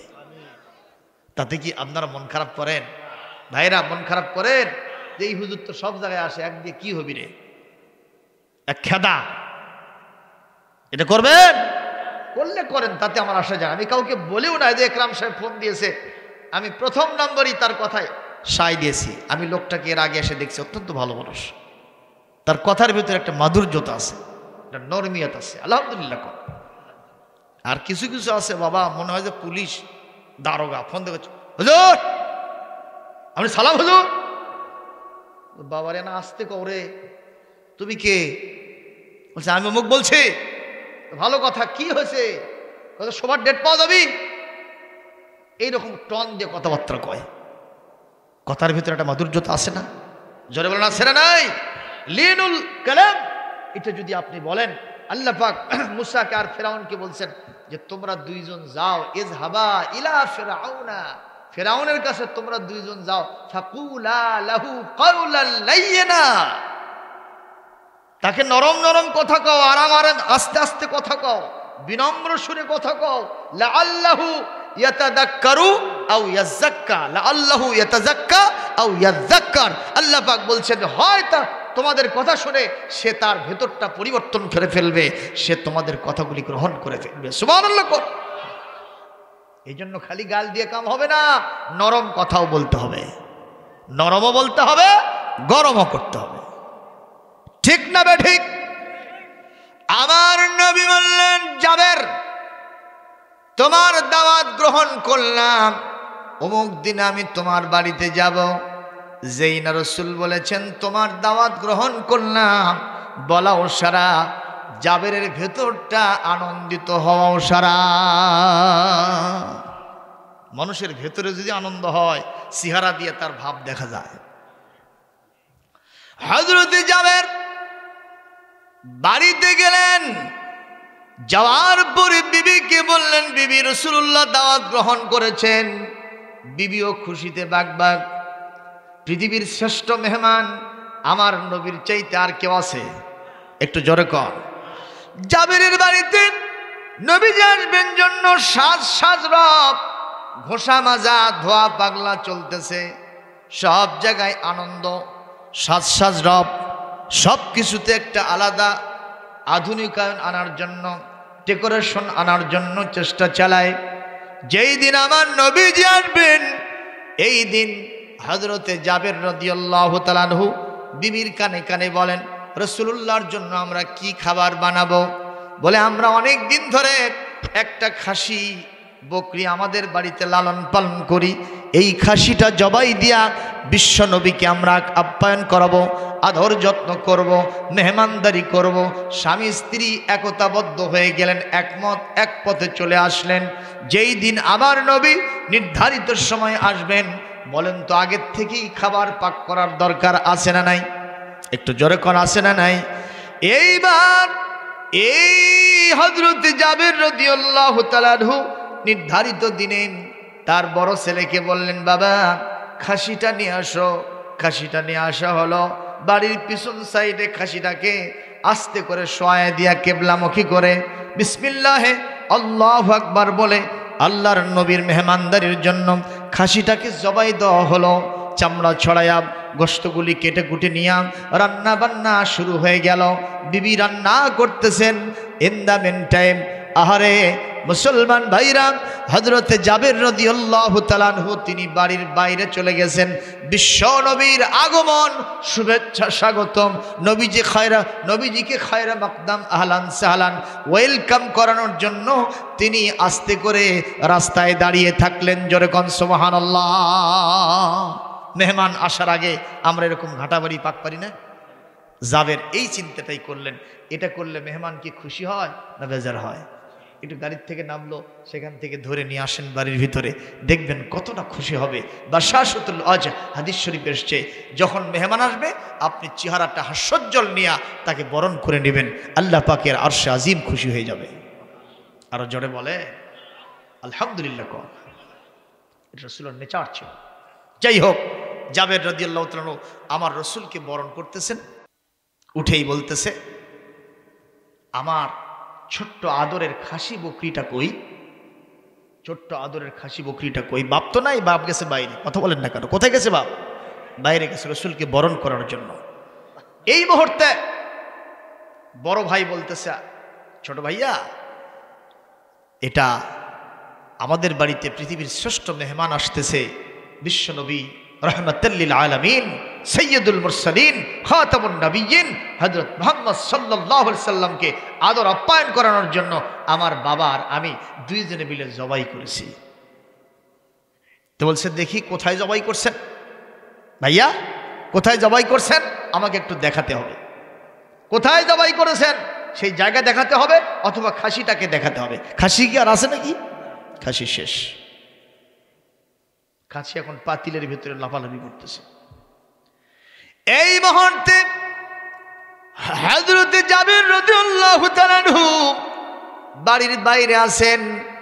ইন দ্য মেন টাইম এই বড় ছেলে ছোট ছেলের আবদার সহ্য করতে না পেরে ছোট ভাইকে নিয়ে রান্নাঘরের বাইরে বাসার পেছনে নিয়ে গেছে। এই জায়গাতে শোয়া খাসিটাকে আমরা জবাই করে ফেলেছি। ছোট ভাইয়া বলতেছে, কেমনে জবাই করে? আমি তো জীবনে দেখি নাই জবাই কেমনে করে। বলে, এইভাবে এইভাবে করে। ও থিওরিটিক্যাল বুঝতেছে না, সে বলতেছে আমাকে একটু প্র্যাকটিক্যাল বাস্তবভাবে দেখায় দিতে হবে। এই কথা যেই না বলছে, আবদার সহ্য করতে না পারে বলে, তাহলে তুমি শুয়ে যাও। ও তখন শুয়ে গেছে। বলে, ভাইয়া কিভাবে জবাই হলো, কিভাবে ছুরি চালানো হলো একটু দেখায় দাও। এইবার জাবেরের বড় ছেলে ছোট ছেলের গলার ভিতরে ছুরি চালায় দিয়েছে। ছুরি চালানো সারা জাবেরের ছোট ছেলে জমিন থেকে খাসির মতো বিদায় হয়ে যাওয়া সারা। এই দৃশ্য দেখে বড় ছেলে নজর করে এই গলা দিয়া কল কল কল কল করে রক্ত ফিনকি দিয়ে বের হয়ে যায়। কিছুক্ষণের ভিতরে ছোট ভাই ছটফট করতে করতে নিস্তেজ হয়ে গেছে। দেখে আমার ছোট ভাই আর নাই। ইন দ্য মেন টাইম চিন্তা করলো, এখন যদি আমি বাড়ির ভিতরে যাই, আমার আব্বা আমাকে তো গণধোলাই দেবে, মারবে, পিটতে পিটতে হয়তো আমাকে জমিন থেকে বিদায় করে দিতে পারে। আব্বার সামনে আম্মার সামনে যাব না, আমি এখান থেকে পালায়ে যাব।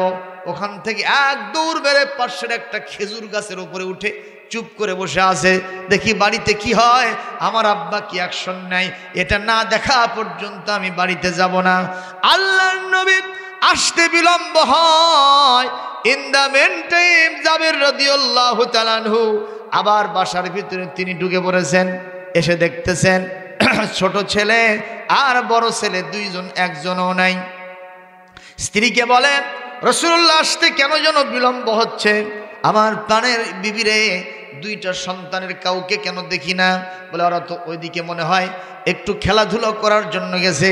বাড়ির বাইরে গিয়ে দেখে ছোট ছেলে লাশ হয়ে পড়ে আছে, রক্তস্নাত পরিবেশ। এই মুহূর্তে দুচোখের বাড়ি ছেড়ে দিয়ে ঝরনয়নে কাঁদতেছেন। নিঃসন্দেহে কাম কে করেছে বলেন তো? বড় ছেলে করেছে।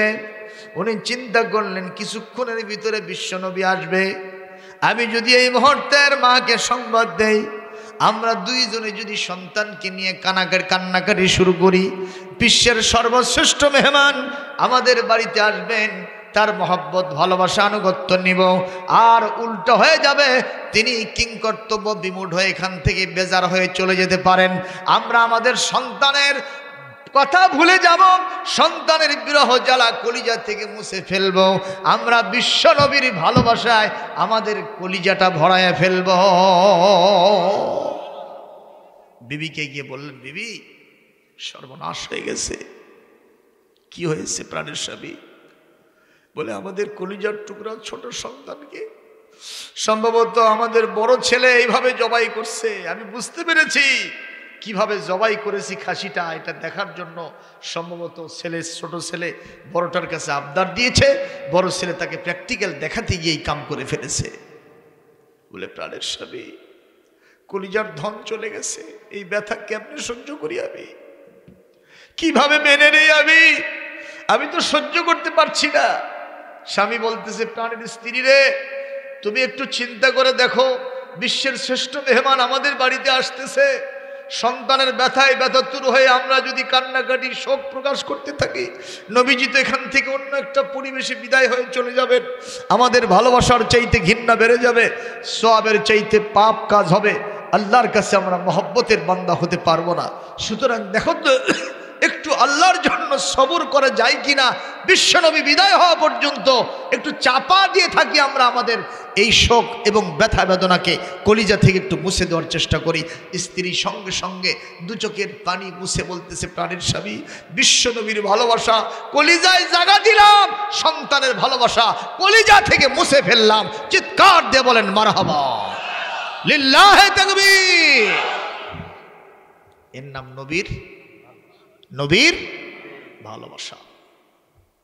আজকে আমরা নবীর ভালোবাসায় মদমত্ত, নবীর ভালোবাসায় ইয়া নবী সালাম আলাইকা ঠিকই কই, নবীকে আমরা নূরের তৈরি ঠিকই মানি, নবীর মিলাদুল নবীকে সৈয়দুল আয়াত সর্বশ্রেষ্ঠ ঈদ বলি, কথা কন না কেন, ঠিক না ঠিক? কিন্তু সেই নবীর আদর্শ দিয়া একটু আদালত চলুক, সংসদ চলুক, সেই নবীর আদর্শ দিয়া একটু কৃষিকাজ চলুক, ব্যবসা চলুক, কথা বলেন, গণভবন বঙ্গভবন চলুক, সেটা আমরা কেউ চাই না। অনেক বড় বড় টুপিওয়ালা পর্যন্ত বিরোধিতা করে। একজন কবি আফসোস করছে সেই কারণে, বলবো কবির কথা। নবীজির ওই কথা কইয়া, নবীজির ওই কথা কইয়া সবাই কান্দে, কিন্তু নবীর সমাজ গড়ার কাজে শত দ্বন্দ্ব মনে বাজে। নবীর কথা শুনতে ভালো, নবীজির আদর্শ ভালো, বক্তৃতার বিবৃতিতে সবাই বলতে পারে, সে আদর্শে ব্যক্তি জীবন রাষ্ট্র গড়ার কাজে পিত্ত জলে স্যাঁত করে, পিত্ত জলে স্যাঁত করে, বকে আজে বাজে, কিন্তু নবীর সমাজ গড়ার কাজে শত দ্বন্দ্ব মনে বাজে। কবির কথা ঠিক আছে না নাই? কবির কথা ঠিক আছে না নাই? বাইরে আমার কষ্ট হচ্ছে, আমি অল্প সময় শেষ করে দেব। হযরতে জাবির রাদিয়াল্লাহু তাআলা আনহু স্ত্রীকে নিয়ে সবর ইখতিয়ার করলেন, বলে একটা পুরাতন কম্বল নিয়ে আসো। পুরাতন একটা কম্বল দিয়া গলা কাটা সন্তানটাকে ঢেকে রাখা হলো। আল্লাহু আকবার, জোরে কর। এই সন্তানকে ঢেকে রেখে তিনি চিন্তা করলেন বড় ছেলেটা কোথায়। পুরা পরিবার তন্ন তন্ন করে খোঁজা হয়, কোথাও নাই। বলেন তো বড় ছেলেটা কোথায়? ওই গাছের উপরে চুপ করে বসে আছে। এই মুহূর্তে হযরতে জাবের বড় ছেলের খোঁজ দিতে গিয়া বাইরে গেলেন, ডাকাডাকি করলেন নাম ধরে। ও কখনো শোনে না, শুনলেও জবাব দেয় না। কারণ তার চিন্তা, এই মুহূর্তে যদি আমি বাবার সামনে যাই, আমার ছোট ভাইয়ের পরিণতি আমাকে করে ফেলবে। ঠিক না বে ঠিক কন? উনি আর সামনে যান না। মুসলমান ভাইরে, এক মুহূর্তে তিনি যখন খেজুর গাছের দিকে যাওয়া শুরু করছেন, এইবার বড় ছেলের চিন্তা, যদি আমার আব্বা এখানে আসেন, গাছের দিকে তাকানো সারা, আমার প্রতি নজর পড়াও সারা। সুতরাং বাপের হাতে ধরা দেওয়া যাবে না। বাপের ভয়তে খেজুর গাছ থেকে লাফ দিয়েছে না তো জোরে, লাফ দেওয়াও সারা। প্রকাণ্ড একটা পাথরের উপরে মাথাটা পড়াও সারা। মাথা আছার লেগে বড় ছেলে কিছুক্ষণের ভিতরে জমিন থেকে বিদায় হয়ে গেছে। এইবার জাবির রাদিয়াল্লাহু তাআলা আনহু দৌড়ে গিয়া ছেলেটাকে বুকের উপরে নিয়েছে, হাতের উপরে নিয়েছে। দেখে ছেলেটা নিস্তেজ হয়ে গেছে, মাথা ফেটে বিদায় হয়ে গেছে। এত বড় কঠিন শোক কোথায় রাখি রে? কেমনে আমি বড় ছেলের লাশটা আমার ওর মায়ের সামনে নিয়ে যাই রে? ওদিকে বিশ্ব নবীর মতো বড় মেহমান আমার বাড়িতে আসবে, আর একটা নয় দুইটা কলিজার দন, দুইটাই বিদায় হয়ে চলে গেল রে। আজকে আমি কেমনে এই শোকটা সহ্য করি? ওদিক থেকে নবীজিকে বরণ করে নেওয়া, আর এদিক থেকে দুইটা সন্তানের জন্য শোক করা। আজকে আমার সামনে পরীক্ষা দাঁড় হয়ে গেছে। এই পরীক্ষায় পাশ করা সহজ না কঠিন। কোরআনে কারিমে আল্লাহ পাক বলেন, ইন্নামা আমওয়ালুকুম ওয়া আওলাদুকুম ফিতনাতুন ওয়াল্লাহু ইনদাহু আজরুন আযীম। আরো জোরে বলেন না আল্লাহু আকবার। কোরআনে কারিমে সূরাতুত তাগাবুন, এখানে 15 নম্বর আয়াতের ভিতরে আল্লাহ পাক বলছেন, এই পৃথিবীতে ধন সম্পদ আর সন্তান সন্ততি তোমাদের জন্য পরীক্ষার বস্তু। জেনে রাখো, এইগুলার মহব্বতে পড়ে পরীক্ষায় ফেল করো না। আর যদি এগুলোর মহব্বত জলাঞ্জলি দিয়া আল্লাহর মহব্বত, রসুলের মহব্বত, ভালোবাসা তোমাদের কলিজার মধ্যে জায়গা দিতে পারো, জেনে রাখো আল্লাহু ইনদাহু আজরুন আযীম, মহান আল্লাহর কাছে বিরাট পুরস্কার জান্নাত রয়েছে। লিল্লাহে তাকবীর, লিল্লাহে তাকবীর। সুতরাং সন্তানদেরকে আল্লাহর রাস্তায় চালানোর দরকার আছে না নাই? এক পিতা এসে আমাকে কয়, হুজুর না দোয়া করবেন। কেন ভাই? আমার ছেলেটা ফজরের নামাজ পড়েই না। আমি বললাম যে ভাই, এতদিন ধরে দোয়া চান, ছেলে ফজর পড়তেছে না, কারণটা তো খুঁজে পাই না। আচ্ছা আপনি কখন ঘুমোর থেকে ওঠেন? কয় হুজুর কি কমো, 10টার আগে যে ঘুমই ছাড়ে না। ওই ওঠে কয়টায়? এ জোরে কোন কয়টায় ওঠে? আর ওর সোল ফজর পড়ে না, ওই চিন্তা করতেছে হুজুরের কাছে দোয়া চাচ্ছে। এই দোয়া কাজে লাগবে? কথা বলেন না কেন? ওই যে পীর সাহেবের কাছে যে একজন দোয়া চাচ্ছে, হুজুর এরা দোয়া করেন সোল যাতে হয়। পীর সাহেব দোয়া করতে করতে হাঁটো নিয়ে দোয়া করছে, কাম হয়নি। পীর সাহেব গবেষণা করে বলতেছে ব্যাপারটা কি, দোয়া তো মিট যায় না। দেখি আসো তো বাবা, বিয়ে করছে। হুজুর সামনে বছর কর্ম, সামনে বছর বিয়ে করবি, ওই 3 বছর আগের থেকে সোল চাচ্ছে। এই যে বজলুল রশিদের কাছে একজন যায় করছে, হুজুর এই 100টা টাকার জন্য না দোয়া করেন। কে? আল্লাহ যেন আমাকে একটা ছেলে সন্তান দেয়। বজলু ডাক দিয়ে করছে, শোন পাগলা, আজকে কত বছর হলো বিয়ে করন রে, আল্লাহ আমাকে 3টে মেয়ে দেশে আজ পর্যন্ত ছেলে দেয়নি, আর আমার দোয়াতে তোর কাম হবি? কয় হুজুর টাকা ফেরত দেন। কইছে টাকা ফেরত দেন। বজলুল রশিদ টাকা ফেরত দিবি? গেছে টাকা ফেরত দেবো, কি ঘটনা কি? কয় যার বেটা চলে আছে তারই কাছে যাবো। উনি কাছে পাগলা, যার বেটা চলে আছে তার কাছে যা লাভ হবে না, যেতে হবে কার কাছে? আরো জোরে কম। এই কথা কি কোরআনে আছে? আছে। ইয়াহাবু লিমান ইয়াশাউ। এ হাফেজ সাহেবরা আছেন নাকি এখানে? দেখি হাত তোলেন তো, হাত তোলেন হাফেজ সাহেবরা। লিল্লাহি তাকবীর। এই কথাগুলো কি কোরআনে আছে ভাইজান? সূরাতুশ শুরা 49 নম্বর আয়াত। একটু তেলাওয়াত শেষ হলে জোরে আল্লাহু আকবার দেওয়া যাবে? যাবে যাবে। ইয়াহাবু লিমান ইয়াশাউ ইনাসা ওয়া ইয়াহাবু লিমান ইয়াশাউ যুকুর ওয়া ইউযাব্বিজুহুম যুকুরানা ওয়া ইনাসা ويجعل من يشاء عقيما إنه عليم قدير। একটু জোরে করে আল্লাহু আকবার। আল্লাহ পাক বলেন, যাকে ইচ্ছা ছেলে দেই, যাকে ইচ্ছা মেয়ে দেই, যাকে ইচ্ছা দুইটাই দেই, আবার যাকে ইচ্ছা কিছুই দেই না। কার শান, কার মান? বগুড়া পপুলার ডায়াগনস্টিক সেন্টার দেখছেন? তার পাশে আমার মসজিদ। বড় বড় নাম করা ডাক্তার, বেটাও নেই বিটিও নেই, ওরা ফেল। অথচ দুনিয়ার সবগুলোকে চিকিৎসা করে ভালো করে দেয়, অথচ নিজেদেরই নাই। আমার কাছে যায়, হুজুর সব শেষ করছি, আপনি হাত তোলেন। তখন আমরা হাত তুলে আল্লাহর কাছে দোয়া করি। ইতিমধ্যে অনেকের বাচ্চা কাচ্চা হয়ে গেছে, আলহামদুলিল্লাহ কর, আলহামদুলিল্লাহ কর। আর যাদের হয় না, মনে করতে হবে ওনার কাছে ক্রস চিহ্ন আছে। আল্লাহু আকবার। প্রমাণ হয়ে গেছে আমার আল্লাহর চাইতে ক্ষমতাবান আর কেউ নাই।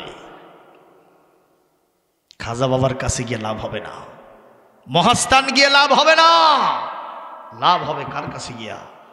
আল্লাহর কাছে গিয়া। ভাইরা মন খারাপ করতেছেন? হযরতে জাবের রাদিয়াল্লাহু তাআলা আনহু পরীক্ষায় অবতীর্ণ হচ্ছেন, ওদিকে নবী আসতেছে। লাশ কয়টা সন্তান? শেষ, দুইটাই শেষ হয়ে গেছে। পরীক্ষা, মহাপরীক্ষার সম্মুখীন। এগুলোকে তিনি শোকের ভিতরে থাকবেন, এগুলোকে নিয়ে নাকি বিশ্বনবীকে বরণ করবেন। এখন তিনি দুই সন্তান বড়টাকেও নিয়ে গেলেন বাসায়। মা দেখে ত্রাস করে জমিনে পড়ে গেছে। কি করি আমি? কি নিয়ে আসছো তুমি? আমার বড়টা এইভাবে বিদায় হয়ে গেল। কি পরীক্ষায় আল্লাহ আমাকে আর তোমাকে অবতীর্ণ করলো? এরকম পরীক্ষা বাংলাদেশেও আছে না নাই? জোরে কর। ছেলেটাও বাবার এই অবস্থা দেখে ত্রাস করে জমিনে পড়ে বিদায় হয়ে গেল। ওখানে থাকতেই পুত্রবধূ বিদায় হয়ে গেল, ওখানে থাকতে মা চলে গেল, ছোট ভাই চলে গেল। জোরে কন, গেল কি গেল না? এক পর্যায়ে আল্লাহ রাব্বুল আলামিন জমিনে তাকে ওইভাবেই জমিন থেকে বিদায় করে নিয়ে গেলেন। তবে সর্বশেষ তার মুখের যে আমাদের আল্লামা হুজুর কোরআনের পাখি সর্বশেষ যে হাসিটা দিয়েছেন, প্রমাণ হয়ে গেছে ওই হাসির মাধ্যমে সর্বশেষ হাসিটা প্রমাণ করে উনি আল্লাহর জান্নাতি। একটু জোরে করে আল্লাহু আকবার। মুসলমান, কষ্ট হচ্ছে নাকি? এই মুহূর্তে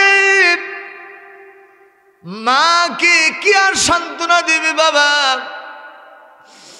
ছেলেটাকে রেখে স্ত্রীকে উঠাইছে, দুইজন গলাগলি ধরে কান্নাকাটি করে বলো, দেখো আখিরাত হলো আমাদের সর্বশেষ ঠিকানা, ঠিক না বে ঠিক?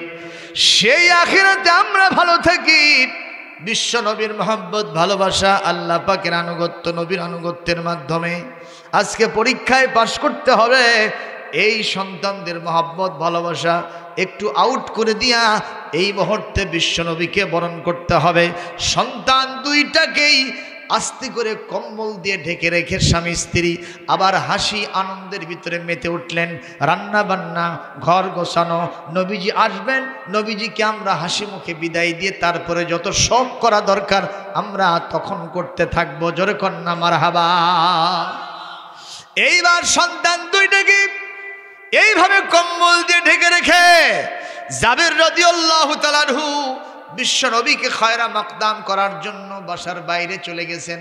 ইন দ্য মেন টাইম আল্লাহর নবী সাহাবায়ে কেরাম পরিবেষ্টিত অবস্থায় হাস্যোজ্জ্বল চেহারা নিয়ে জাবেরের বাড়ির সামনে এসে দাঁড়িয়ে গেছেন। আস্তে করে এইভাবে পা একটা ওই ঘোড়ার ওপর থেকে নিচে দিয়েছেন।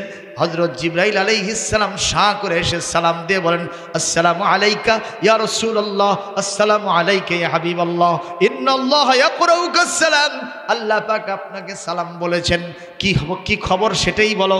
বলে খবর একটাই, আপনি জাবেরের বাড়িতে আজকে মেহমান হয়েছেন। একা একা খানা খাবেন না, জাবেরের স্ত্রীকে নেবেন, তার স্বামীকে নেবেন, অর্থাৎ জাবেরকে নেবেন, তার স্ত্রীকে নেবেন, আর তার কলিজার টুকরা দুইটা সন্তানকেও ডাক দিয়ে নিয়া তারপরে খানাই বসবে। লিল্লাহে তাকবীর। কি পরীক্ষা! দস্তরখানায় বসে গেছেন, পুরা পরিবারের সাজ সাজ রব। কোথায় যেন শূন্যতা বিরাজ করে। যে বাড়িতে ছেলে মেয়ে আছে ওদের কোলাহল যদি না থাকে বুঝতে হবে ছেলে মেয়ে বাড়িতে নাই। আল্লাহর নবী সেটা কম বোঝেন না, বেশি বোঝেন। কারণ তার যে দুইটা পিচ্চি আছে, কি নাম? হাসান আর হুসাইন, সাইয়্যিদা শাবাবি আহলিল জান্নাহ। বিশ্বনবীকে এমন কোনো বিরক্ত নাই, এমন কোনো আহারে ডিস্টার্ব নাই যেটা হাসান হুসাইন দুই ভাই করে নাই।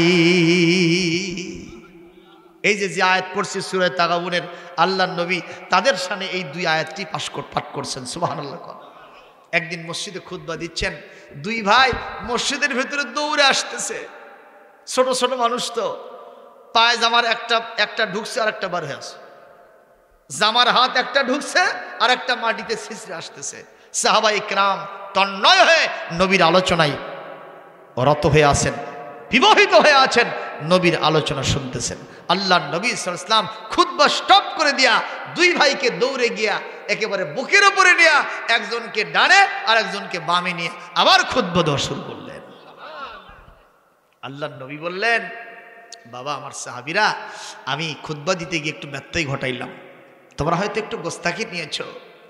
আল্লাহ আপনি বলেছেন, ইন্নামা আমওয়ালুকুম ওয়া আওলাদুকুম ফিতনা ওয়াল্লাহু ইনদাহু আজরুন আযীম। সন্তান সন্ততি হলো ফিতনা, পরীক্ষার বস্তু। আল্লাহ আমি জানি না আমি পরীক্ষায় পাশ করলাম না ফেল করলাম, আপনারা বলেন নবীজি কি পাশ করেছেন না ফেল করেছেন? আল্লাহু আকবার, জোরে কর। এত ভালোবাসা তিনি তার নাতিদেরকে দিয়েছেন। তিনি কি বোঝেন না পরিবারে কিছু একটা হইছে? কষ্ট হচ্ছে ভাইজান? এই মুহূর্তে হযরতে জাবের রাসূলুল্লাহকে খাবার পরিবেশন করছেন। বলে খাবার কি আনা শেষ হয়েছে? বলে এখনো হয়নি, আরো আছে, নিয়ে আসো। সব খাবার পরিবেশন হয়ে গেছে। বলছেন হুজুর বিসমিল্লাহ বলে আপনি এবং সাহাবায়ে কেরাম খাবার স্টার্ট করে দেন, শুরু করেন। শুনতেছেন? হযরতে জাবের বলেন, হুজুর খান। হুজুর খান না, খাবার গ্রহণ শুরু করেন না। জাবের রাদিয়াল্লাহু তাআলা আনহু বলেন, হুজুর কেন খাচ্ছেন না? বলে তুমি কি আমার নেচার, তবিয়ত, স্বভাব, সুন্নত জানো না? আমি এমন মেহমান মেজবান ছাড়া খানা খাই না। তুমি বসো। বলি ইয়া রাসূলুল্লাহ আমি বসলাম। তুমি কেন বসবা? আমি জানি তোমার আগের থেকে দুইটা কলিজার ধন সন্তান আছে, ওদেরকে নিয়ে আসো। এইবার হযরতে জাবের সহ্য করতে না পেরে দুইটা চোখ ধরে বাসার ভিতরে দৌড় মেরে বলছেন, বিবি কামসারা, আল্লাহর নবী দুইটা সন্তানকে নিয়ে খানা খাইতে চাচ্ছেন, কিন্তু ওরা তো দুনিয়ায় আর নাই, ডেড বডি হয়ে লাশ হয়ে পড়ে আছে, কি করি এখন? শেষমেশ গিয়ে নবীর কাছে কান্না জড়িত কণ্ঠে বলছেন, হুজুর গোস্তাকি মাফ করবেন, এই ঘটনা ঘটে গেছে। আমার কলিজার ধন, দুইটা সন্তান আল্লাহর ডাকে সাড়া দিয়ে এইভাবে দুনিয়া থেকে বিদায় হয়ে গেছে। বলে টেনশন করো না, ওরা কোথায় আছে একটু দেখায় দাও। বলে কম্বলের নিচে। উনি সঙ্গে সঙ্গে সেখানে গিয়ে বললেন, ও আমার কলিজার ধন, দুইটা সন্তান, জাবেরের সন্তান রে, আমি বিশ্ব নবী যে বাসায় আসছি, এখানে তোমরা কেন এভাবে চুপ করে শুয়ে থেকে ঘুম পারবা? নবীর স্মরণে কি তোমরা আল্লাহর অনুমতি থেকে একটু দাঁড়াবা না? এই কথা বলতে দেরি আছে, দুই ভাই কম্বল ফাঁক করে নবীর পা জড়িয়ে ধরতে দেরি হয় নাই। লিল্লাহে তাকবীর। আল্লাহর নবী দুই ভাইকে নিয়ে খানা শুরু করে দিয়েছেন। ইন দ্য মেন টাইম তার স্মরণে পড়ল, যেই গোশত দিয়ে আমি আহার করছি, এই গোশতটা রান্না করতে গিয়া, জবাই করতে গিয়া এই সন্তান দুটা জমিন থেকে বিদায় হয়ে গেছে।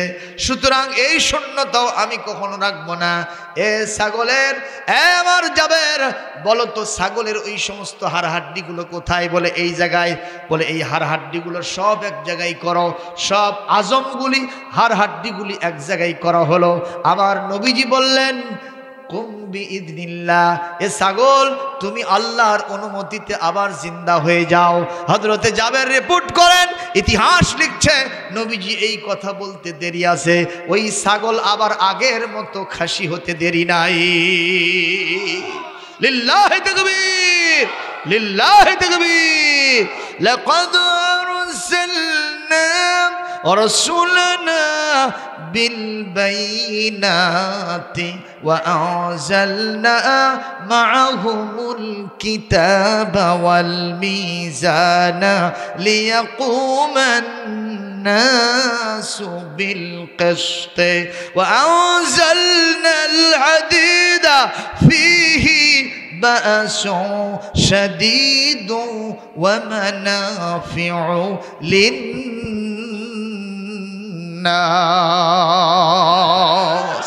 একটু জোরে করেন আল্লাহু আকবার। আল্লাহ পাক বলেন, এই পৃথিবীতে আমি আমার নবী রাসূলদেরকে চারটা জিনিস দিয়ে পাঠাইছি। তার প্রথম নম্বর হলো মুজিজা। আমি আমার নবীকে ওই জাবিরের দুইটা সন্তান জিন্দা করা আর খাসিটাকে আবার জিন্দা করা, এটা আমার নবীর ৩৫০০ মুজিজার ভিতরে অন্যতম মুজিজা। লিল্লাহি তাকবীর। অনেকে প্রশ্ন তোলে, নবীর জীবনে এরকম ঘটনা ঘটে গেছে, এটা কি হতে পারে? আল্লাহ তো জিন্দা করে, নবী কেমনে জিন্দা করবে? আরে বাবা, ঈসা আলাইহিস সালামের চাইতে আমার নবীর মর্যাদা কম না বেশি? ঈসা আলাইহিস সালামের মুজিজা কি ছিল? তিনি মৃত ব্যক্তিকে ডাক দিলে আল্লাহর অনুমতিতে জিন্দা হতো। সেক্ষেত্রে তাহলে আমার নবী সেটা পারবেন না? কথা বলেন না কেন, পারবেন কিনা? এটাই প্রমাণ। বেল বাইয়িনাত ৩৫০০ মুজিজার ভিতরে এটাও অন্যতম মুজিজা। একটু জোরে বলেন আল্লাহু আকবার, আরো জোরে বলেন আল্লাহু আকবার। একটু সবাই মহাব্বতান দরুদ পড়েন সাল্লাল্লাহু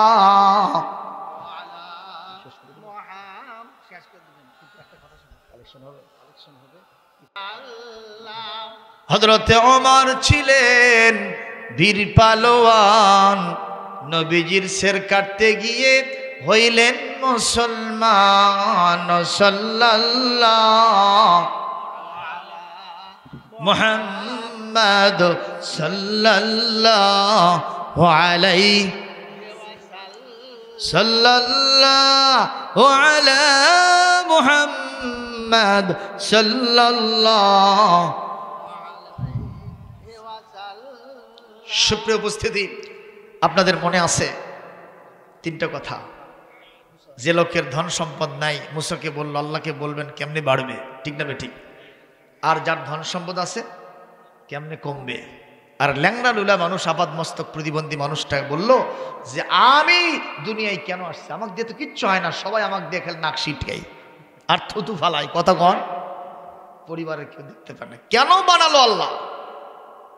এই জিজ্ঞাসা। হযরত মুসা গেলেন, তাওরাত কিতাব পাইলেন, অনেক মহাভারা হলো। তিনি জিজ্ঞেস করলেন, আল্লাহ, ওই যে ওইখানে প্রথম একটা লোকের সাথে দেখা হলো, সেই লোকটা আমার কাছে একটু শেখায়ত করলো আপনার কাছে আবেদন করার জন্য, দরখাস্ত করার জন্য। সেটা হলো এই, আপনি তাকে এই পৃথিবীতে কেমনে ধন সম্পদ বাড়িয়ে দিবেন, কিভাবে তার ধন সম্পদ বাড়বে?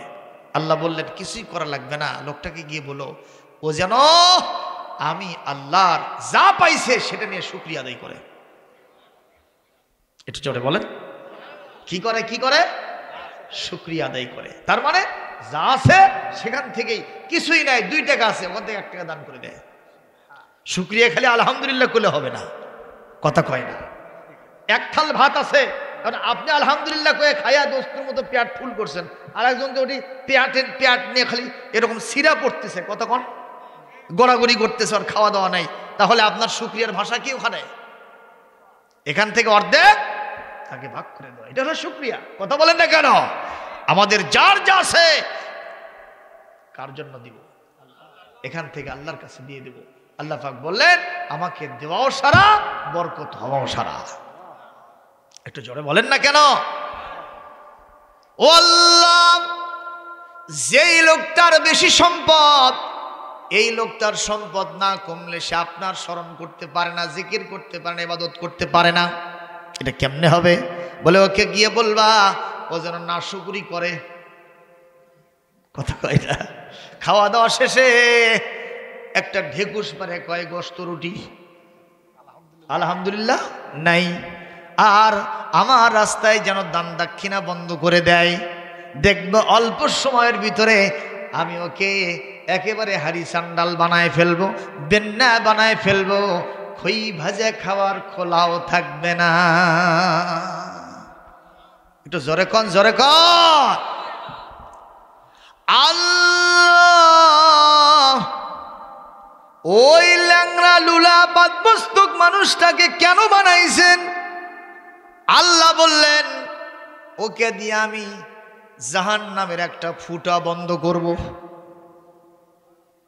নাউজুবিল্লাহ করছেন আপনি, নাউজুবিল্লাহ কইছেন, ওকে দিয়ে আমি জাহান্নামের একটা ফুটা আছে এই ফুটা বন্ধ করে দেব। কথা বোঝেন নেই তো? উনি আসলেন, সর্বপ্রথম তাকে ওনার সাথে দেখা হয়েছে, শেষে যে প্রথমে ওই দিক থেকে দেখা হয়েছে, তো বলছে আল্লাহ আমাকে কেন বানাইছে সেটা আগে কর। আল্লাহ বললেন যে তোমাকে দিয়ে নাকি জাহান্নামের একটা ফুটো বন্ধ করবে। ওই কয় আলহামদুলিল্লাহ। যেই বলছে আলহামদুলিল্লাহ, সঙ্গে সঙ্গে পুরো শরীর ভালো হয়ে গেছে। সুবহানাল্লাহ। আগামীকাল আরো জোরে মারেন মিয়া।